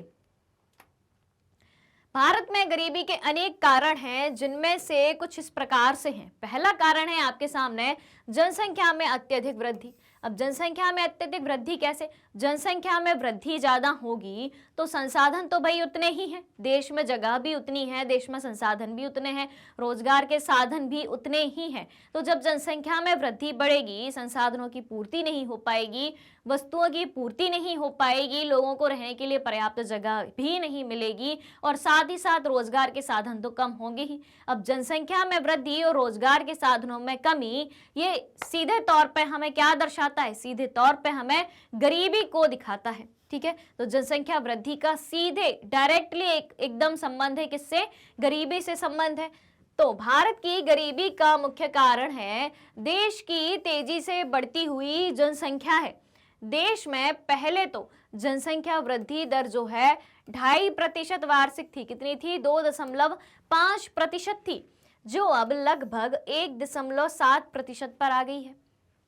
फिर भी यह विकसित देशों की तुलना में काफी अधिक है। ठीक है, भले ही कम हुई है, 2.5% से 1.7% पर आई है, फिर भी यह विकसित देशों की तुलना में जो है काफी अधिक है, यानी कि विकसित देशों की जो जनसंख्या वृद्धि है इससे काफी कम है। उसके बाद देखें कि इसके चलते लोगों का जीवन स्तर गिर रहा है तथा देश की गरीबी जो है बढ़ रही है। उसके बाद दूसरा कारण देखें कृषि का पिछड़ापन। आप सभी जानते हैं, मैं कई बार आपको बता चुकी हूं कि भारत जो एक कृषि प्रधान देश है, और भारत की 67% जनसंख्या, कितनी? 67% पॉपुलेशन जो है अर्थव्यवस्था के प्राथमिक क्षेत्र यानी कि किस पर निर्भर है? किस पर निर्भर है? कृषि पर निर्भर है। लेकिन उत्तम खाद, बेहतर किस्म के बीज तथा सिंचाई की सुविधा के अभाव में वह पिछड़ी अवस्था में है। किन किन चीजों की कमी है कृषि में? कृषि में जो है अच्छी किस्म के बीजों की कमी, अच्छी किस्म की खाद की कमी, और तीसरी बात करें तो सिंचाई सुविधाओं के अभाव के कारण, आधुनिक उपकरणों की कमी के कारण जो है कृषि क्षेत्र जो है पिछड़ा हुआ है। जबकि भारत की 67% जनसंख्या सिर्फ एक क्षेत्र में काम कर रही है, और वो किसमें? कृषि क्षेत्र में। अब इतनी बड़ी जनसंख्या जब एक क्षेत्र में काम कर रही है और वही क्षेत्र पिछड़ा हुआ है, तो गरीबी होना तो स्वाभाविक सी बात है। क्लियर हो गई इतनी बातें? चलिए आगे बढ़ते हैं। अब पूंजी का अभाव यानी कि पूंजी की कमी किस तरीके से है? ठीक है, पूंजी की कमी देश में गरीबी को बढ़ाने का एक मुख्य कारण है, क्योंकि गरीबी के कारण लोगों में बचत क्षमता में कमी होती है। ठीक है, अब गरीबी है, ठीक है, तो पैसा तो भाई उनके पास कम आ रहा है, इसलिए गरीबी है। अब पैसा कम आएगा तो बचत कम होगी, बचत कम होगी तो पूंजी निर्माण कैसे होगा? जब व्यक्ति बचत ही नहीं कर पाएगा तो पैसा इकट्ठा कैसे कर पाएगा और पूंजी का निर्माण कैसे कर पाएगा? तो गरीबी के कारण लोगों में बचत क्षमता कम होती है, और बचत के अभाव में अपेक्षित विनियोग नहीं हो पाता है। ठीक है, विनियोग यानी कि ज्यादा निवेश नहीं हो पाता, इन्वेस्टमेंट नहीं कर पाते, और पूंजी निर्माण की गति जो है धीमी रहती है, जिसके कारण आर्थिक क्रियाओं का विकास तथा विस्तार नहीं हो पाता है। क्लियर हो गई बात कि पूंजी का अभाव किस तरीके से गरीबी को बढ़ाने में सहायक है। चौथी बात करें, चौथा कारण देखें तो चौथा कारण है प्राकृतिक साधनों के समुचित उपयोग का अभाव है। प्राकृतिक साधनों के समुचित उपयोग का अभाव। प्राकृतिक संसाधन तो हैं लेकिन उनका उचित उपयोग नहीं हो पाता है। कैसे? भारत में प्राकृतिक साधनों एवं मानवीय साधनों की प्रचुरता है, यानी कि भारत में प्राकृतिक साधन भी हैं, मानवीय साधन भी अधिक मात्रा में हैं, ऐसा अनुमान है कि लगभग 50% प्राकृतिक एवं मानवीय साधनों का, कितने, 50% प्राकृतिक एवं मानवीय साधनों का आर्थिक विकास के लिए प्रयोग नहीं हो सका है। ऐसी स्थिति में भारत के लोगों का गरीब होना जो है स्वाभाविक सी बात है, जब सीधा आधा भाग यानी कि 50% मानवीय साधनों प्राकृतिक साधनों का उपयोग ही नहीं हो पाएगा, वो साधन यूज में लाए ही नहीं जाएंगे, भले उपयोगी हैं लेकिन उपयोग में लाया ही नहीं जाएगा, तो गरीबी कैसे दूर होगी। क्लियर हुई ये बात? चौथी बात क्लियर हुई। पांचवें कारण की तरफ बढ़ते हैं। पांचवा कारण है औद्योगिकीकरण का अभाव। क्या है? औद्योगिकीकरण का अभाव। क्या है औद्योगिकीकरण का अभाव? हमारे देश में उद्योगों का विकास एवं विस्तार तेजी से नहीं हुआ है।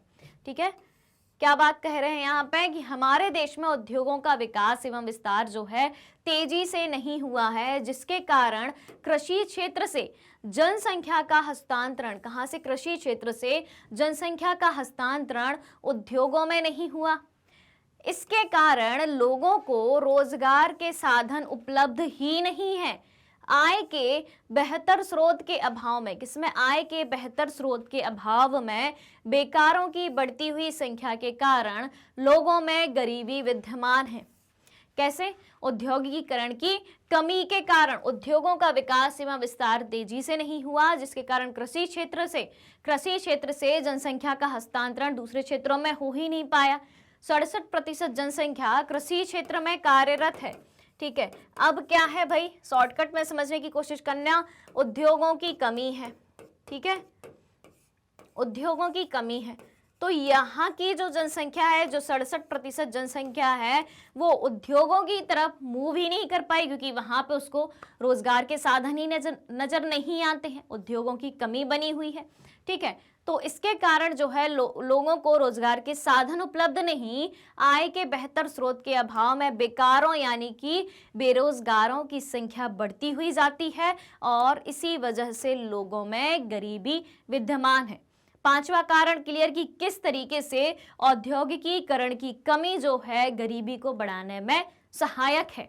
उसके बाद देखें, छठवीं बात करें, छठवां कारण हम देखें तो आय तथा धन की विषमता। ठीक है, हमारे देश में आय एवं धन के वितरण में काफी विषमता है। किस तरीके से है कि देश की आय एवं संपत्ति का अधिकांश भाग, ज्यादातर देश की संपत्ति का भाग जो है कुछ सीमित व्यक्तियों के हाथों में केंद्रित है, यानी कि अमीर वर्गों के हाथ में देश की संपत्ति का ज्यादा भाग है। इसके कारण एक और धनी और धनी बनते जाते हैं, अमीर व्यक्ति और ज्यादा अमीर बनते जाते हैं, जबकि गरीब जो है और अधिक गरीब होता जाता है, जिसके कारण जनसंख्या का एक बहुत बड़ा भाग जो है गरीबी में अपना जीवन यापन कर रहा है, क्योंकि देश की संपत्ति का, देश के धन का एक बहुत बड़ा भाग जो है एक बहुत छोटे वर्ग के हाथ में है। वहीं दूसरी ओर एक बहुत बड़ा भाग जो है उसके हाथ में क्या है? उसके हाथ में है गरीबी। ठीक है, यानी कि पैसे का ज्यादा भाग थोड़े लोगों के हाथ में है और पैसे का कम भाग बहुत ज्यादा लोगों के हाथों में है। तो ये क्या है? आय में विषमता, आय व धन में विषमता, असमानता की बात है। ठीक है, समानता की बात नहीं है। क्लियर हो गई ये बात? चलिए अब बेरोजगारी एवं अदृश्य बेरोजगारी की अब हम बात करें। ठीक है, बेरोजगारी एवं अदृश्य बेरोजगारी की बात करें तो बेरोजगारी क्या होती है? बेरोजगारी उस स्थिति को कहते हैं कि जब व्यक्ति काम करने के इच्छुक हो, काम करने के लिए उपलब्ध हो, लेकिन उसको काम ना मिल रहा हो, तो उस स्थिति को क्या कहा जाता है? बेरोजगारी कहा जाता है। अब बात आती है दूसरे शब्द की, सॉरी दूसरा शब्द क्या है? अदृश्य बेरोजगारी, यानी कि छिपी हुई बेरोजगारी। छिपी हुई बेरोजगारी, अदृश्य यानी कि जो दिखाई ना दे, जिसे हम प्रच्छन्न बेरोजगारी या छिपी हुई बेरोजगारी के नाम से भी जानते हैं। छिपी हुई बेरोजगारी के नाम से भी जानते हैं। क्लियर? चलो भाई आ जाओ। तो भारत जो है औद्योगिक दृष्टि से एक पिछड़ा हुआ देश है, उद्योगों की कमी है। अपन ने पहले पॉइंट में देखा, अभी इसके पहले के पहले जो पॉइंट देखा अपन ने, 5वां पॉइंट, उसमें देखा कि औद्योगिकीकरण की कमी के कारण देश में गरीबी है। यही बात यहाँ पे कही गई है कि भारत जो है औद्योगिक दृष्टि से क्या है, पिछड़ा हुआ देश है। अब उद्योग धंधे जो है अविकसित होने के कारण व्यापक बेरोजगारी है, क्योंकि जनसंख्या का एक बड़ा भाग जो है फिर कृषि क्षेत्र की तरफ कमाने के लिए जाता है, लेकिन कृषि क्षेत्र में उतने लोगों की आवश्यकता ही नहीं है। तो वहां पे क्या होता है कि जहां पे एक काम को करने के लिए मात्र 2 व्यक्तियों की आवश्यकता है, वहीं उस काम को करने के लिए 2 की जगह अगर 5 या 6 व्यक्ति या उससे ज्यादा व्यक्ति लगे हुए हों, तो क्या ज्यादा व्यक्तियों से उतने काम में ही ज्यादा उत्पादन होगा? नहीं होगा, क्योंकि काम उतना ही है, काम उतना ही करना है, उतने काम को करके उत्पादन भी उतना ही होगा। क्लियर हो गई ये बात? लेकिन लोग, आवश्यकता से अधिक लोग उस काम को करने में लगे हुए हैं। तो देखने में तो ऐसा लगता है कि लोग काम में लगे हुए हैं, लेकिन उस काम को करने के उनको उतने पैसे नहीं मिल रहे हैं। तो वो क्या कही जाएगी? पर्याप्त पैसे नहीं मिलेंगे तो क्या कही जाएगी? अदृश्य बेरोजगारी, छिपी हुई बेरोजगारी या प्रच्छन्न बेरोजगारी के नाम से उसको जाना जाएगा। तो काम के इच्छुक लोगों को भी रोजगार नहीं मिल पाता। ग्रामीण क्षेत्र में बड़े पैमाने पर अदृश्य बेरोजगारी की समस्या है, अतः बड़े पैमाने पर गरीबी मौजूद है, जो गरीबी की समस्या का एक मुख्य कारण है। ठीक है, बड़े पैमाने पर बेरोजगारी होने के कारण गरीबी पनपी हुई है। उसके बाद 8वीं बात देखें, विदेशी शासन की बात करें। विदेशी शासन की बात करें तो हमारे देश पर ब्रिटिश शासकों ने काफी लंबे समय तक शासन किया, जिसने हमेशा शोषण की नीति का अनुसरण किया है। ठीक है, यानी कि अंग्रेजों ने हम पर शासन करके हमारा ही शोषण किया और हमारे संसाधनों का उपयोग करके खुद के देश का विकास किया।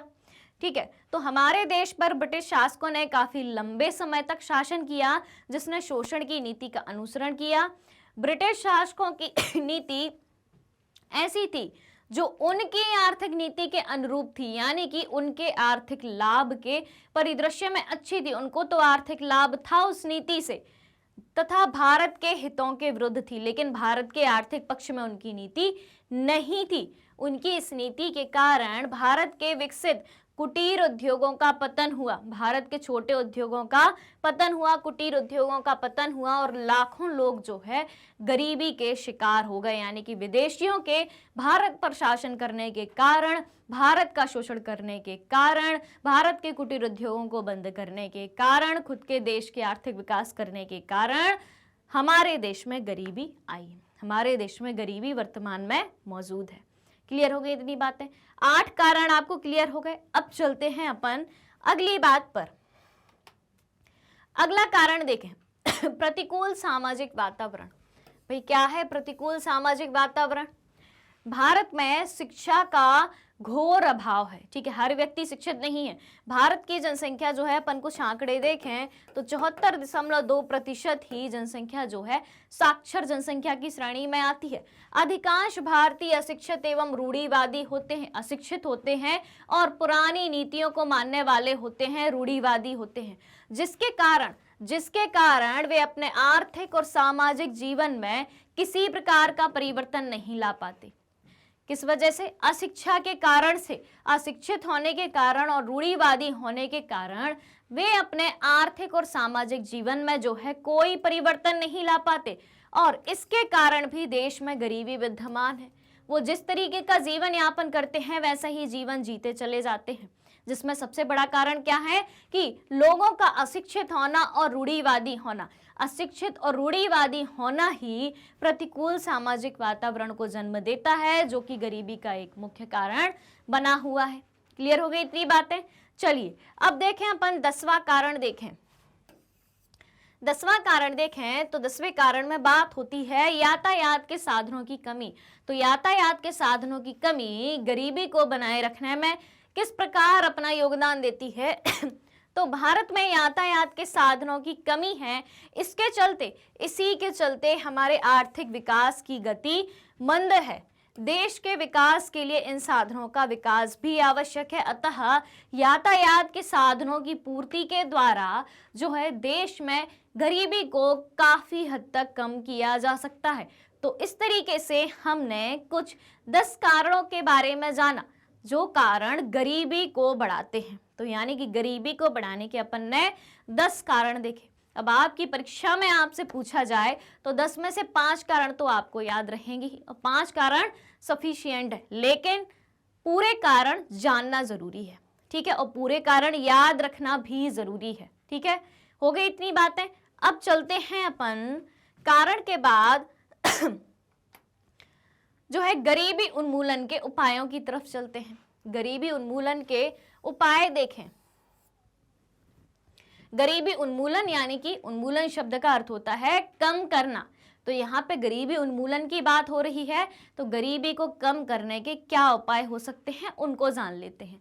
अब अपन पहला उपाय देखें तो प्राकृतिक संसाधनों का समुचित उपयोग। प्राकृतिक संसाधनों का अगर अच्छे से उपयोग किया जाए तो गरीबी को कम किया जा सकता है। अब एक बात समझने की कोशिश करना, ठीक है बहुत ही लॉजिकल बात बता रही हूं। तो क्या है वो लॉजिकल बात? कारण अपन ने देखे, ठीक है, गरीबी के कारण देखे कि गरीबी किन कारणों से बढ़ती है। अब उन्हीं कारणों में से अपन को समाधान निकालना है, यानी कि अगर उन कारणों को ठीक करा गया, ठीक है, तो क्या हो गया, वही चीजें समाधान हो गई।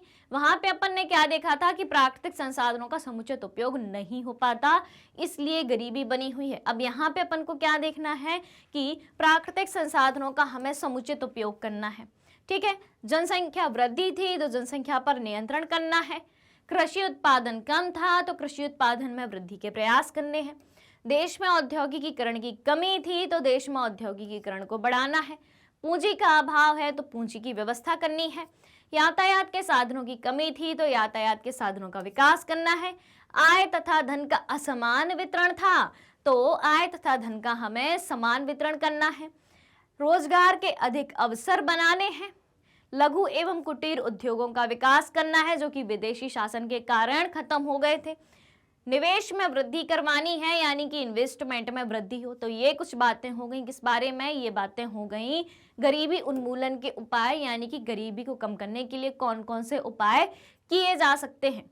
चलो भाई अब देख लेते हैं इनको, अपन इनकी व्याख्या कर लेते हैं डिटेल में।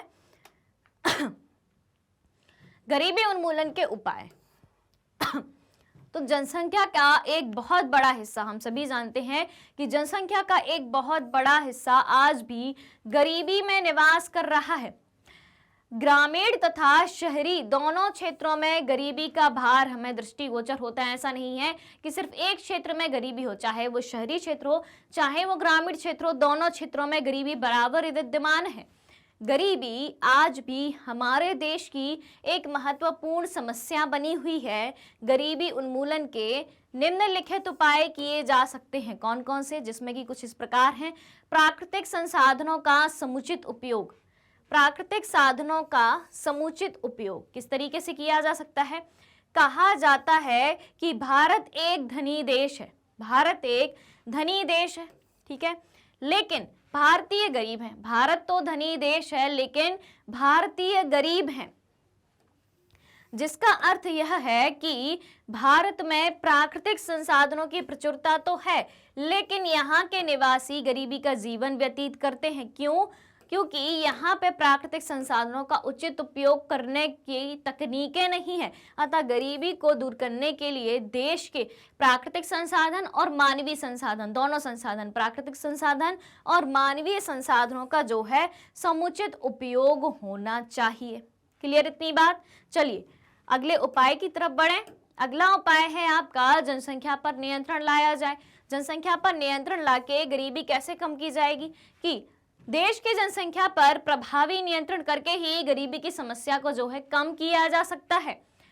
शिक्षा के प्रचार, अब भी जनसंख्या को कम करना है। शिक्षा के प्रचार तथा परिवार नियोजन के लाभ की जानकारी लोगों तक पहुंचाई जाए, ठीक है, तो क्या हो सकता है? जनसंख्या पे काबू पाया जा सकता है और देश की गरीबी को कुछ हद तक कम किया जा सकता है। उसके बाद देखें कृषि उत्पादन में वृद्धि।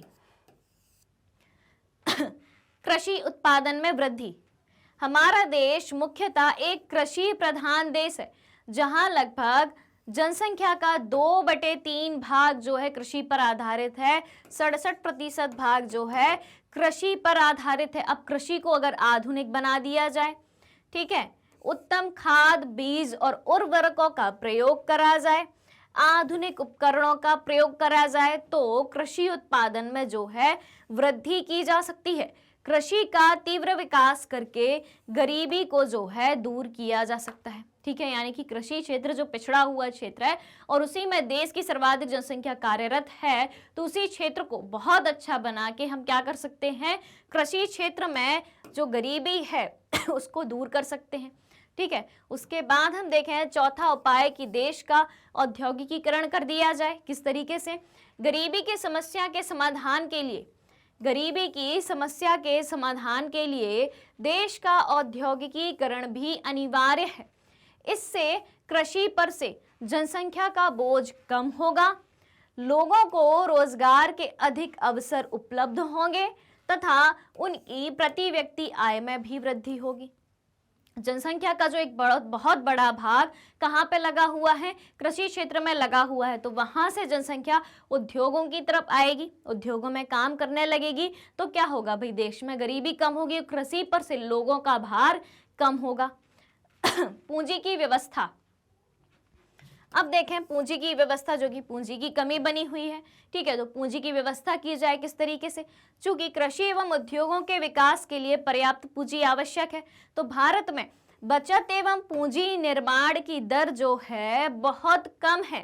पूंजी की समुचित व्यवस्था करने के लिए देश में पूंजी को भी आकृष्ट करना होगा, यानी कि दूसरे लोग जो हैं हमारे देश में निवेश करें, इन्वेस्टमेंट करें, ठीक है। तो क्या होगा, पूंजी की व्यवस्था होगी, पूंजी की व्यवस्था होगी तो गरीबी कम होगी, ठीक है। चलिए, यातायात के साधनों का विकास किया जाए। यातायात के साधनों का विकास करके किस तरीके से गरीबी को कम किया जा सकता है, आइए जानते हैं इसे भी। तो यातायात के साधनों के विकास द्वारा देश में विकास की गति को जो है तेज किया जा सकता है। यातायात के माध्यम से आर्थिक क्रियाओं का विस्तार होता है, जो कि गरीबी को दूर करने में सहयोग देती है। उसके बाद देखें कि आय तथा धन का समान वितरण किया जाए, यानी कि देश के बहुत कम लोगों के हाथ में देश की आय का जो एक बहुत बड़ा हिस्सा है, तो वहां से वो हिस्सा जो है गरीबी में भी लगाया जाए, गरीबी को दूर करने में भी लगाया जाए। किस तरीके से? कि देश में आय तथा धन का समान वितरण करने की आवश्यकता है। धनी लोगों पर प्रगतिशील कर लगाने की जरूरत है, यानी कि जितना जितना वो कमाते जाएं उतना उतना उन पर कर भी बढ़ाया जाए। उनकी आय पर सीमा निर्धारण होना चाहिए कि भाई आप इतना ही कमा सकते हैं। प्रगतिशील कर का अर्थ आय बढ़ने के साथ, प्रगतिशील कर कैसा? आय बढ़ने के साथ करों की दरों में भी वृद्धि की जाए, ठीक है, यानी कि जितनी आय बढ़ेगी उतनी ही करों की दरों में भी वृद्धि करी जाए। निर्धन वर्ग के लोगों की शिक्षा तथा स्वास्थ्य व्यवस्था के लिए धनी वर्ग के लोगों से साधन जुटाने की आवश्यकता है। धनी वर्ग जो है अपना पैसा निर्धन वर्ग की शिक्षा और स्वास्थ्य पर लगाएं। इन सुविधाओं के विकास द्वारा जो है उनकी आय में बढ़ोतरी होगी तथा गरीबी को दूर करने के अवसर भी मिलेंगे। तो अपन ने जान लिया कि किस तरीके से आय तथा धन के समान वितरण के द्वारा गरीबी को जो है क्या किया जा सकता है, गरीबी को कम किया जा सकता है, ठीक है। चलिए अब बढ़ते हैं आगे। आठवां उपाय है रोजगार के अधिक अवसर उपलब्ध कराए जाएं। किस तरीके से? सरकार को छोटे तथा घरेलू उद्योगों को प्रोत्साहित करना चाहिए, ठीक है। रोजगार में वृद्धि करने के लिए अधिक सार्वजनिक कार्य को प्रोत्साहित करने की जरूरत है, यानी कि रोजगार के अगर अधिक अवसर बढ़ा दिए जाते हैं तो गरीबी को कम किया जा सकता है। उसके बाद देखें कि लघु एवं कुटीर उद्योगों का विकास किया जाए। देश में मौजूद लघु एवं कुटीर उद्योगों को बढ़ावा देना होगा।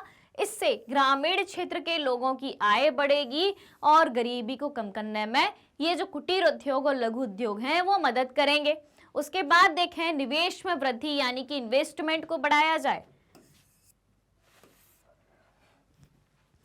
कुछ राज्य जैसे कि बहुत ज्यादा पिछड़े हुए हैं, जिनमें ज्यादा गरीबी है, बिहार, उड़ीसा, मध्य प्रदेश इत्यादि पिछड़े हुए हैं। इन राज्यों में गरीब लोगों की संख्या जो है काफी अधिक है, अतः गरीबी दूर करने के लिए इन राज्यों में अत्यधिक निवेश की आवश्यकता है। किन राज्यों में? जो कि ज्यादा पिछड़े हुए हैं। कौन से वो राज्य हैं? उत्तर प्रदेश हो, बिहार हो, उड़ीसा हो, मध्य प्रदेश हो, ये सब पिछड़े हुए राज्य हैं। तो इन राज्यों में गरीब लोगों की संख्या जो है ज्यादा है, तो उसी संख्या को कम करने के लिए, गरीबी को दूर करने के लिए इन राज्यों में ज्यादा से ज्यादा इन्वेस्टमेंट की आवश्यकता है। तो ये बातें हो गई किस बारे में? ये बातें हो गई गरीबी को दूर करने के बारे में। अपन ने कारण जान लिए, और क्या जान लिया? और जान लिया गरीबी को दूर करने के उपाय कौन कौन से, यानी कि जो कारण है वही आपके समाधान बन जाते हैं, क्योंकि उन्हीं कारणों को तो दूर करना है, वहीं से तो आपके समाधान निकल के आते हैं, यानी कि समस्या से ही समाधान निकल के आ रहा है। क्लियर हो गई ये बात? इतना सब क्लियर हुआ? चलो भाई, चलिए तो अब जानेंगे हम सरकारी प्रयास एवं गैर सरकारी प्रयासों के बारे में, यानी कि गरीबी को दूर करने के लिए क्या सरकारी प्रयास किए गए हैं और क्या गैर सरकारी प्रयास किए गए हैं। चलिए फटाफट से जानते हैं। तो सरकारी प्रयासों में हम सबसे पहले देखें तो पहला काम है राष्ट्रीय काम के बदले अनाज कार्यक्रम, ठीक है। दूसरा कार्यक्रम है राज्य रोजगार गारंटी कोष है। फिर इसके बाद मध्याह्न भोजन योजना। मध्याह्न भोजन योजना में क्या होता है? मध्याह्न भोजन योजना को मिड डे मील योजना के नाम से भी जाना जाता है, जो कब आई थी? 1995 में आई थी, ठीक है। और इसमें क्या हुआ था? इसमें बच्चों को स्कूल में मध्याह्न भोजन उपलब्ध कराया जाता है।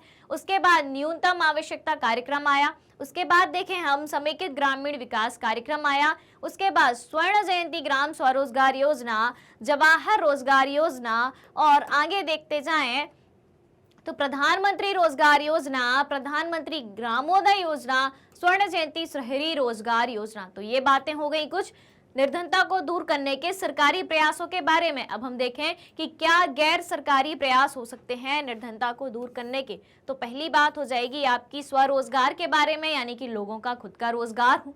दूसरी बात हो जाएगी सामूहिक खेती के बारे में, यानी कि सामूहिक रूप से लोग खेती करें।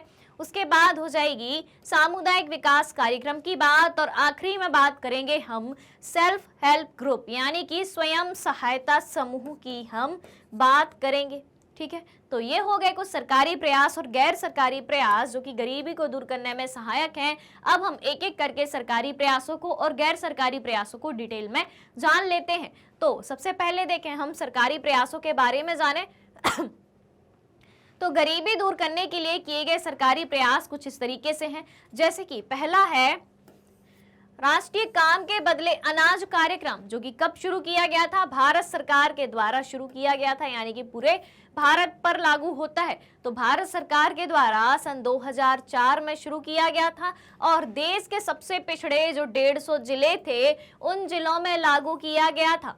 यह कार्यक्रम जो है उन सभी ग्रामीण गरीबों के लिए है जिन्हें मजदूरी पर रोजगार की आवश्यकता है और जो अकुशल शारीरिक काम करने को इच्छुक हैं। जो व्यक्ति अकुशल हैं लेकिन शारीरिक काम करने को इच्छुक हैं, उन्हें रोजगार भी दिया जाएगा और जो है कुछ अनाज भी उपलब्ध कराया जाएगा।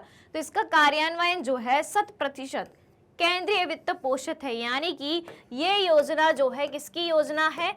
ये योजना जो है केंद्र सरकार की योजना है, ठीक है।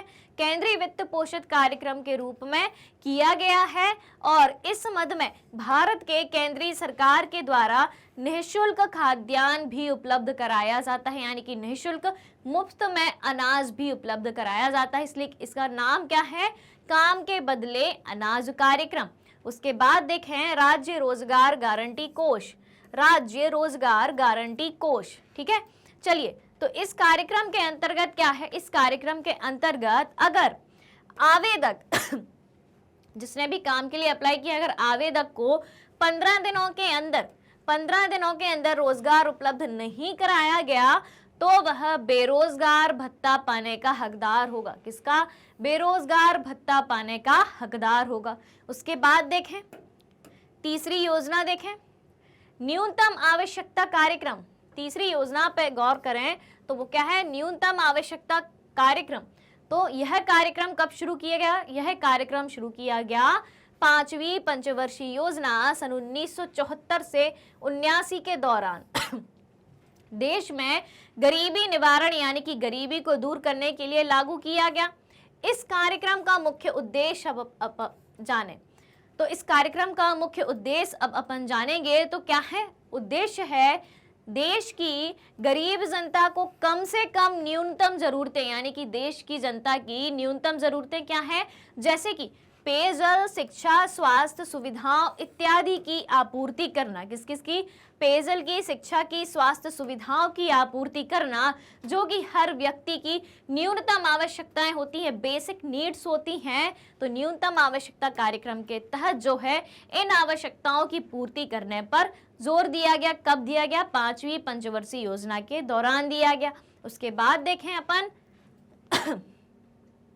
समेकित ग्रामीण विकास कार्यक्रम, समेकित विकास ग्रामीण कार्यक्रम, समेकित ग्रामीण विकास कार्यक्रम यानी कि IRDP। इसका फुल फॉर्म क्या है? Integrated rural development programme. ठीक है, इसको IRDP के नाम से भी जाना जाता है। तो गरीबी निवारण के लिए समन्वित ग्रामीण विकास कार्यक्रम कब शुरू हुआ? 1980 से शुरू हुआ। 1980 से देश के सभी प्रखंड यानी कि सभी भागों में लागू किया गया। यह एक स्वरोजगार कार्यक्रम है। किस तरीके का कार्यक्रम है? स्वरोजगार कार्यक्रम है, जिसमें गांवों के गरीबों को उत्पादक परिसंपत्ति, प्रोडक्टिव असेट देकर उनकी आय में वृद्धि की कोशिश की जाती है। गरीबों को क्या किया जाएगा? गांव के गरीबों को कुछ ऐसी संपत्ति दी जाएगी जिनसे उत्पादन हो, यानी कि प्रोडक्टिव असेट उपलब्ध कराए जाएंगे, ताकि वे अतिरिक्त आय अर्जित कर गरीबी रेखा के ऊपर जा सके। क्लियर हो गई इतनी बात? अब देखें आगे, चलिए स्वर्ण जयंती ग्राम स्वरोजगार योजना, पांचवी योजना है स्वर्ण जयंती ग्राम स्वरोजगार योजना। ठीक है, SGSY। यह केंद्र सरकार द्वारा प्रायोजित कार्यक्रम है, यानी कि केंद्र सरकार द्वारा शुरू की गई योजना है, जिसमें 9वीं पंचवर्षीय योजना में भी ग्रामीण क्षेत्रों में गरीबी रेखा के नीचे के परिवारों के लिए इस कार्यक्रम को एक महत्वपूर्ण स्वरोजगार कार्यक्रम के रूप में चालू रखा गया है। उसके बाद देखें जवाहर रोजगार योजना की बात करें।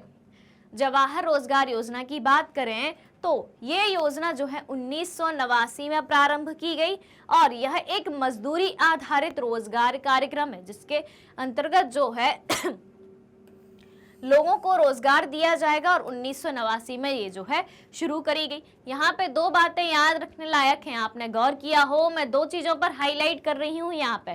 कौन कौन सी? एक तो वो योजना कब शुरू हुई और दूसरा उस योजना का उद्देश्य क्या है। ठीक है, तो आपको भी दो बातें आवश्यक रूप से याद रखनी ही है। क्लियर हो गई इतनी बात? चलिए अब देखते हैं आगे। 7वीं योजना है प्रधानमंत्री रोजगार योजना। प्रधानमंत्री रोजगार योजना, ठीक है, तो 1993-94 में यह योजना शहरी क्षेत्र में कब शुरू की गई थी? 1993-94 में यह योजना शहरी क्षेत्र में बेकार शिक्षित युवकों को, किनको? बेकार शिक्षित युवकों को स्वरोजगार मुहैया कराने, यानी कि उनका खुद का रोजगार उपलब्ध कराने के लिए 1993-94 में प्रधानमंत्री रोजगार योजना की शुरुआत करी गई थी। उसके बाद देखें प्रधानमंत्री ग्रामोदय योजना, PMGY, प्रधानमंत्री ग्रामोदय योजना। तो यह योजना कब शुरू की गई? यह योजना जो है 2000 से 2001 में शुरू करी गई थी। ठीक है, ग्रामीण क्षेत्र के लोगों के जीवन में गुणवत्ता के सुधार के लिए, ग्रामोदय की बात हो रही है, ग्राम का उदय, ग्रामों का सुधार, ग्रामीणों के जीवन का सुधार। तो ग्रामीण क्षेत्र के लोगों के जीवन में गुणवत्ता सुधार के लिए, गुणवत्ता सुधार कौन कौन से? जैसे कि स्वास्थ्य, प्राथमिक शिक्षा, पेयजल, आवास तथा ग्रामीण सड़कों में सुधार के उद्देश्य से कौन सी योजना लाई गई थी? प्रधानमंत्री ग्रामोदय योजना 2000 से 2001 के बीच में लाई गई थी। तो ये बातें हो गई कुछ सरकारी प्रयासों की, गरीबी को दूर करने के सरकारी प्रयासों की बातें हो गई। अब चलते हैं आगे। स्वर्ण जयंती शहरी रोजगार योजना एक और योजना है अभी आप अपने पास। स्वर्ण जयंती शहरी रोजगार योजना। कौन सी? शहरी रोजगार योजना। तो ये कब शुरू की गई? ये कार्यक्रम या ये योजना 1997 दिसंबर में शुरू की गई थी। ठीक है, यह योजना शहरी क्षेत्र में गरीबी रेखा से नीचे, शहरी क्षेत्र में गरीबी रेखा से नीचे जीवन यापन करने वाले शिक्षित बेरोजगार, कौन? शिक्षित बेरोजगार तथा कम रोजगाररत लोगों को रोजगार प्रदान करने के लिए जो है ये योजना प्रारंभ की गई थी। कब शुरू की गई थी? 1997 में दिसंबर में। किसके लिए? शहरी लोगों के लिए।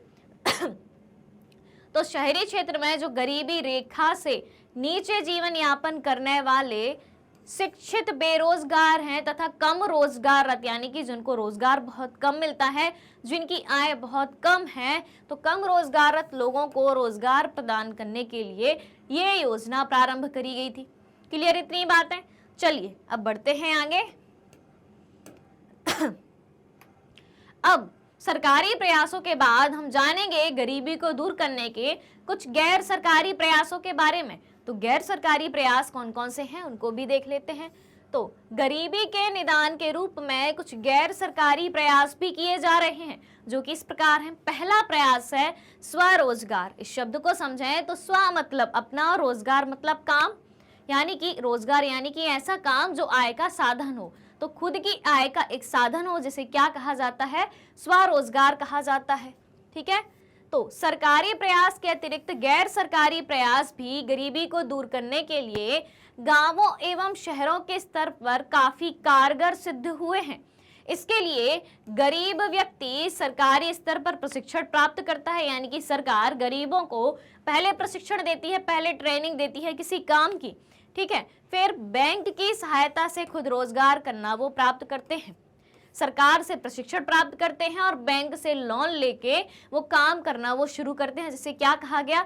स्वरोजगार कहा गया। जिसे स्वरोजगार यानी कि खुद का अपना रोजगार होगा, खुद के अपने रोजगार के जरिए पैसा कमा के उस रोजगार के माध्यम से वो अपनी गरीबी को दूर करेंगे।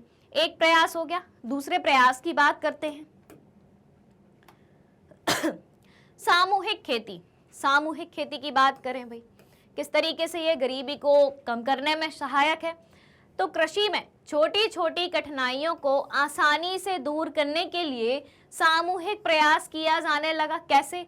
भारतीय कृषि में कुछ विसंगतियां हैं, जैसे कि खेतों का विखंडन। जब खेतों का एक ही परिवार में बंटवारा कर दिया जाए तो वो भूमि जो है कम कम हिस्से में आती, यानी कि बहुत थोड़ी भूमि हर एक व्यक्ति के हिस्से में आती है। तो खेतों का विखंडन, खेतों पर मेड़ों का होना, सिंचाई के साधन का अभाव होना, फसलों की सुरक्षा का अभाव, ये सब क्या है? ये खेती में आने वाली छोटी छोटी कठिनाइयां हैं। तो इन सब विसंगतियों को दूर करने के लिए सामूहिक खेती करने पर प्रोत्साहन दिया गया।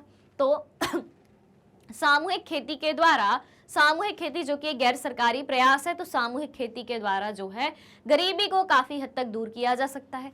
उसके बाद देखें सामुदायिक विकास कार्यक्रम की हम बात करें। सामुदायिक विकास कार्यक्रम की हम बात करें तो इसके अंतर्गत विकास के कार्यक्रम को लोग एक साथ मिलकर करते हैं और उससे प्राप्त मजदूरी व लाभ को बराबर बराबर आपस में बांट लेते हैं। क्या करते हैं कि विकास के काम को, विकास के कार्यक्रम को लोग एक साथ मिलकर करेंगे और उससे जो भी मजदूरी प्राप्त होगी, जो भी मजदूरी या लाभ प्राप्त होगा, उसको बराबर बराबर वो बांट लेंगे। ठीक है, नतीजा यह होता है कि प्रत्येक वांछित व गरीब लोगों को काम करने का एक साथ मौका मिलता है, क्योंकि समूह के रूप में, सामुदायिक रूप से काम कर रहे हैं। इस प्रयास से समूह में लगे सारे लोगों की गरीबी आय बढ़ने के कारण दूर हो जाती है, यानी कि सामूहिक रूप से व्यक्ति काम करे, जो भी मुनाफा हो, जो भी लाभ हो आपस में बांट लिया जाए। ठीक है, तो इस तरीके से सामुदायिक विकास कार्यक्रम जो कि एक गैर सरकारी प्रयास है, इसके द्वारा भी गरीबी को दूर किया जा सकता है। उसके बाद देखें स्वयं सहायता समूह। भाई बहुत ही इंपॉर्टेंट चीज है स्वयं सहायता समूह। इससे सीधा सवाल आ सकता है कि स्वयं सहायता समूह क्या है, गरीबी को दूर करने में ये किस प्रकार सहायक है। ठीक है, चलिए तो स्वयं सहायता समूह की हम बात करें तो इस कार्यक्रम के अंतर्गत ग्रामीण महिला एवं ग्रामीण पुरुष को गांव के स्तर पर ही जो काम मिलता है उसे वो बिना प्रशिक्षण के करते हैं। ठीक है, प्रशिक्षण नहीं दिया जाता, गांव की महिला पुरुष सब शामिल होते हैं। इसके अंतर्गत पुरुष एवं महिला जो एक साथ काम करने के इच्छुक होते हैं उन्हें बैंक के द्वारा समूह में कर्ज देकर काम करने के लिए प्रोत्साहित किया जाता है। जो काम करने के इच्छुक हैं उनका जो है 15 से 20 लोगों का एक समूह बना दिया जाता है। महिला और पुरुष का समूह अलग अलग होता है और जो काम उन्हें करने के लिए दिया जाता है उस काम को करने के लिए जो है बैंकों के द्वारा समूह में कर्जा दिया जाता है और समूह में उस समूह का एक सचिव होता है, एक अध्यक्ष भी होता है और समूह के सभी सदस्यों का जो है बैंक में खाता भी होता है। आगे देखें तो अब भाई कर्ज लिया है, कर्ज वापस भी करना होगा बैंक का, तो कर्ज वापसी की जवाबदेही या जिम्मेदारी समूह के सभी सदस्यों की बराबरी से होती है, किसी एक पर नहीं होती कि भाई इस समूह में एक अध्यक्ष एक सचिव है तो उनकी जिम्मेदारी होगी। नहीं, जब सामूहिक रूप से काम करने के लिए बैंक द्वारा कर्ज दिया गया है तो सामूहिक रूप से उस कर्ज को चुकाने की जिम्मेदारी भी सभी की होगी, पूरे समूह की होगी। और समूह में जो भी आमदनी होती है, जितनी भी आमदनी होती है उसे आपस में बराबर बराबर बांट दिया जाता है।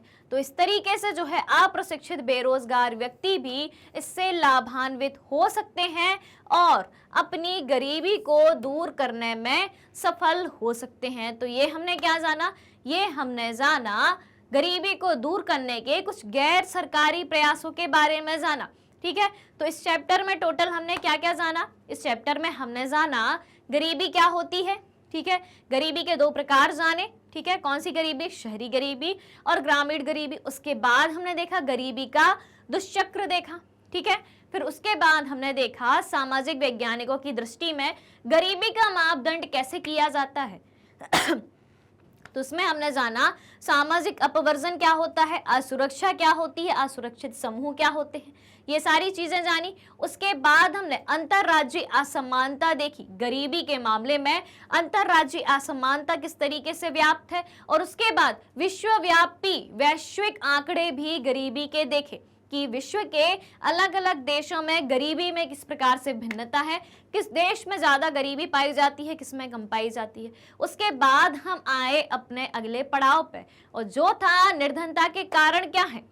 जो अंतरराज्यीय असमानता हमें देखने को मिलती है गरीबी के कारण, वैश्विक असमानता देखने को मिलती है गरीबी के कारण, तो उस गरीबी के उस निर्धनता के कारण क्या है, तो कुछ 9-10 कारण देखे और साथ ही साथ 9-10 उपाय भी देखे गरीबी को दूर करने के। फिर उसके बाद हम आए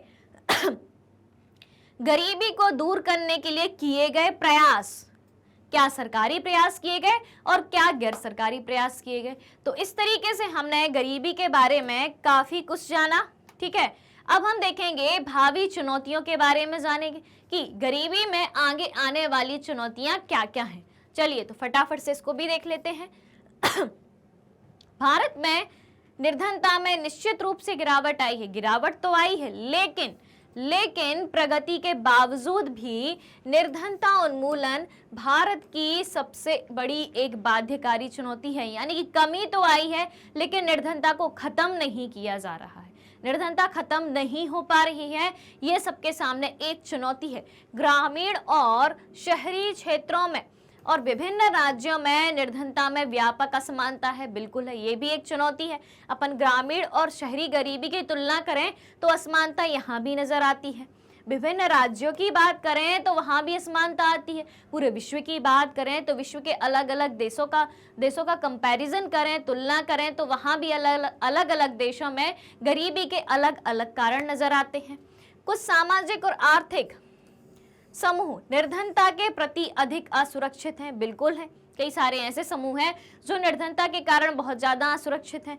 उसके बाद हम देखें कि लोगों के लिए निर्धनता की आधिकारिक परिभाषा उनके केवल एक सीमित भाग पर ही लागू होती है। ठीक है, ये बात भी हमने देखी, ये भी एक चुनौती के रूप में देखी। उसके बाद देखें कि यह न्यूनतम जीवन निर्वाह के उचित स्तर की अपेक्षा जीवन निर्वाह के न्यूनतम स्तर के विषय में है। यानी कि गरीबी को दूर करने का, या गरीबी की जो परिभाषा हमने दी है कि गरीबी जो है उसका निर्धारण कैसे किया गया, जीवन निर्वाह के न्यूनतम स्तर के विषय में किया गया, ना कि जीवन निर्वाह के उचित स्तर की बात यहाँ पे हुई है। किस तरीके की बात हुई है? जीवन निर्वाह के न्यूनतम स्तर के विषय में गरीबी की परिभाषा दी है, ना कि जीवन निर्वाह के, न्यूनतम जीवन निर्वाह के उचित स्तर के बारे में बात करी गई है। ठीक है, समझ में आ रही है बात? यानी कि गरीबी की परिभाषा जीवन निर्वाह के उचित स्तर की तरफ जानी चाहिए, ना कि न्यूनतम स्तर की तरफ। अगर परिभाषा को बदला जाए तो ही उस परिभाषा के बलबूते पर आगे उचित स्तर पर लाने के प्रयास करे जाएंगे। ठीक है, उचित स्तर कैसे? उचित स्तर यानी कि शिक्षा, स्वास्थ्य, जो बेसिक सुविधाएं हैं और जो जरूरी सुविधाएं हैं, जिनके बल पर ज्यादा अच्छे से गरीबी को दूर किया जा सकता है। यहाँ पे सिर्फ न्यूनतम स्तर रोटी, कपड़ा और मकान के स्तर पर ही परिभाषा दी गई है। उसके बाद क्या निष्कर्ष निकल के आता है इस पूरे चैप्टर का, उसको भी जान लेते हैं। चलिए तो निर्धनता उन्मूलन हमेशा ही एक गतिशील लक्ष्य है।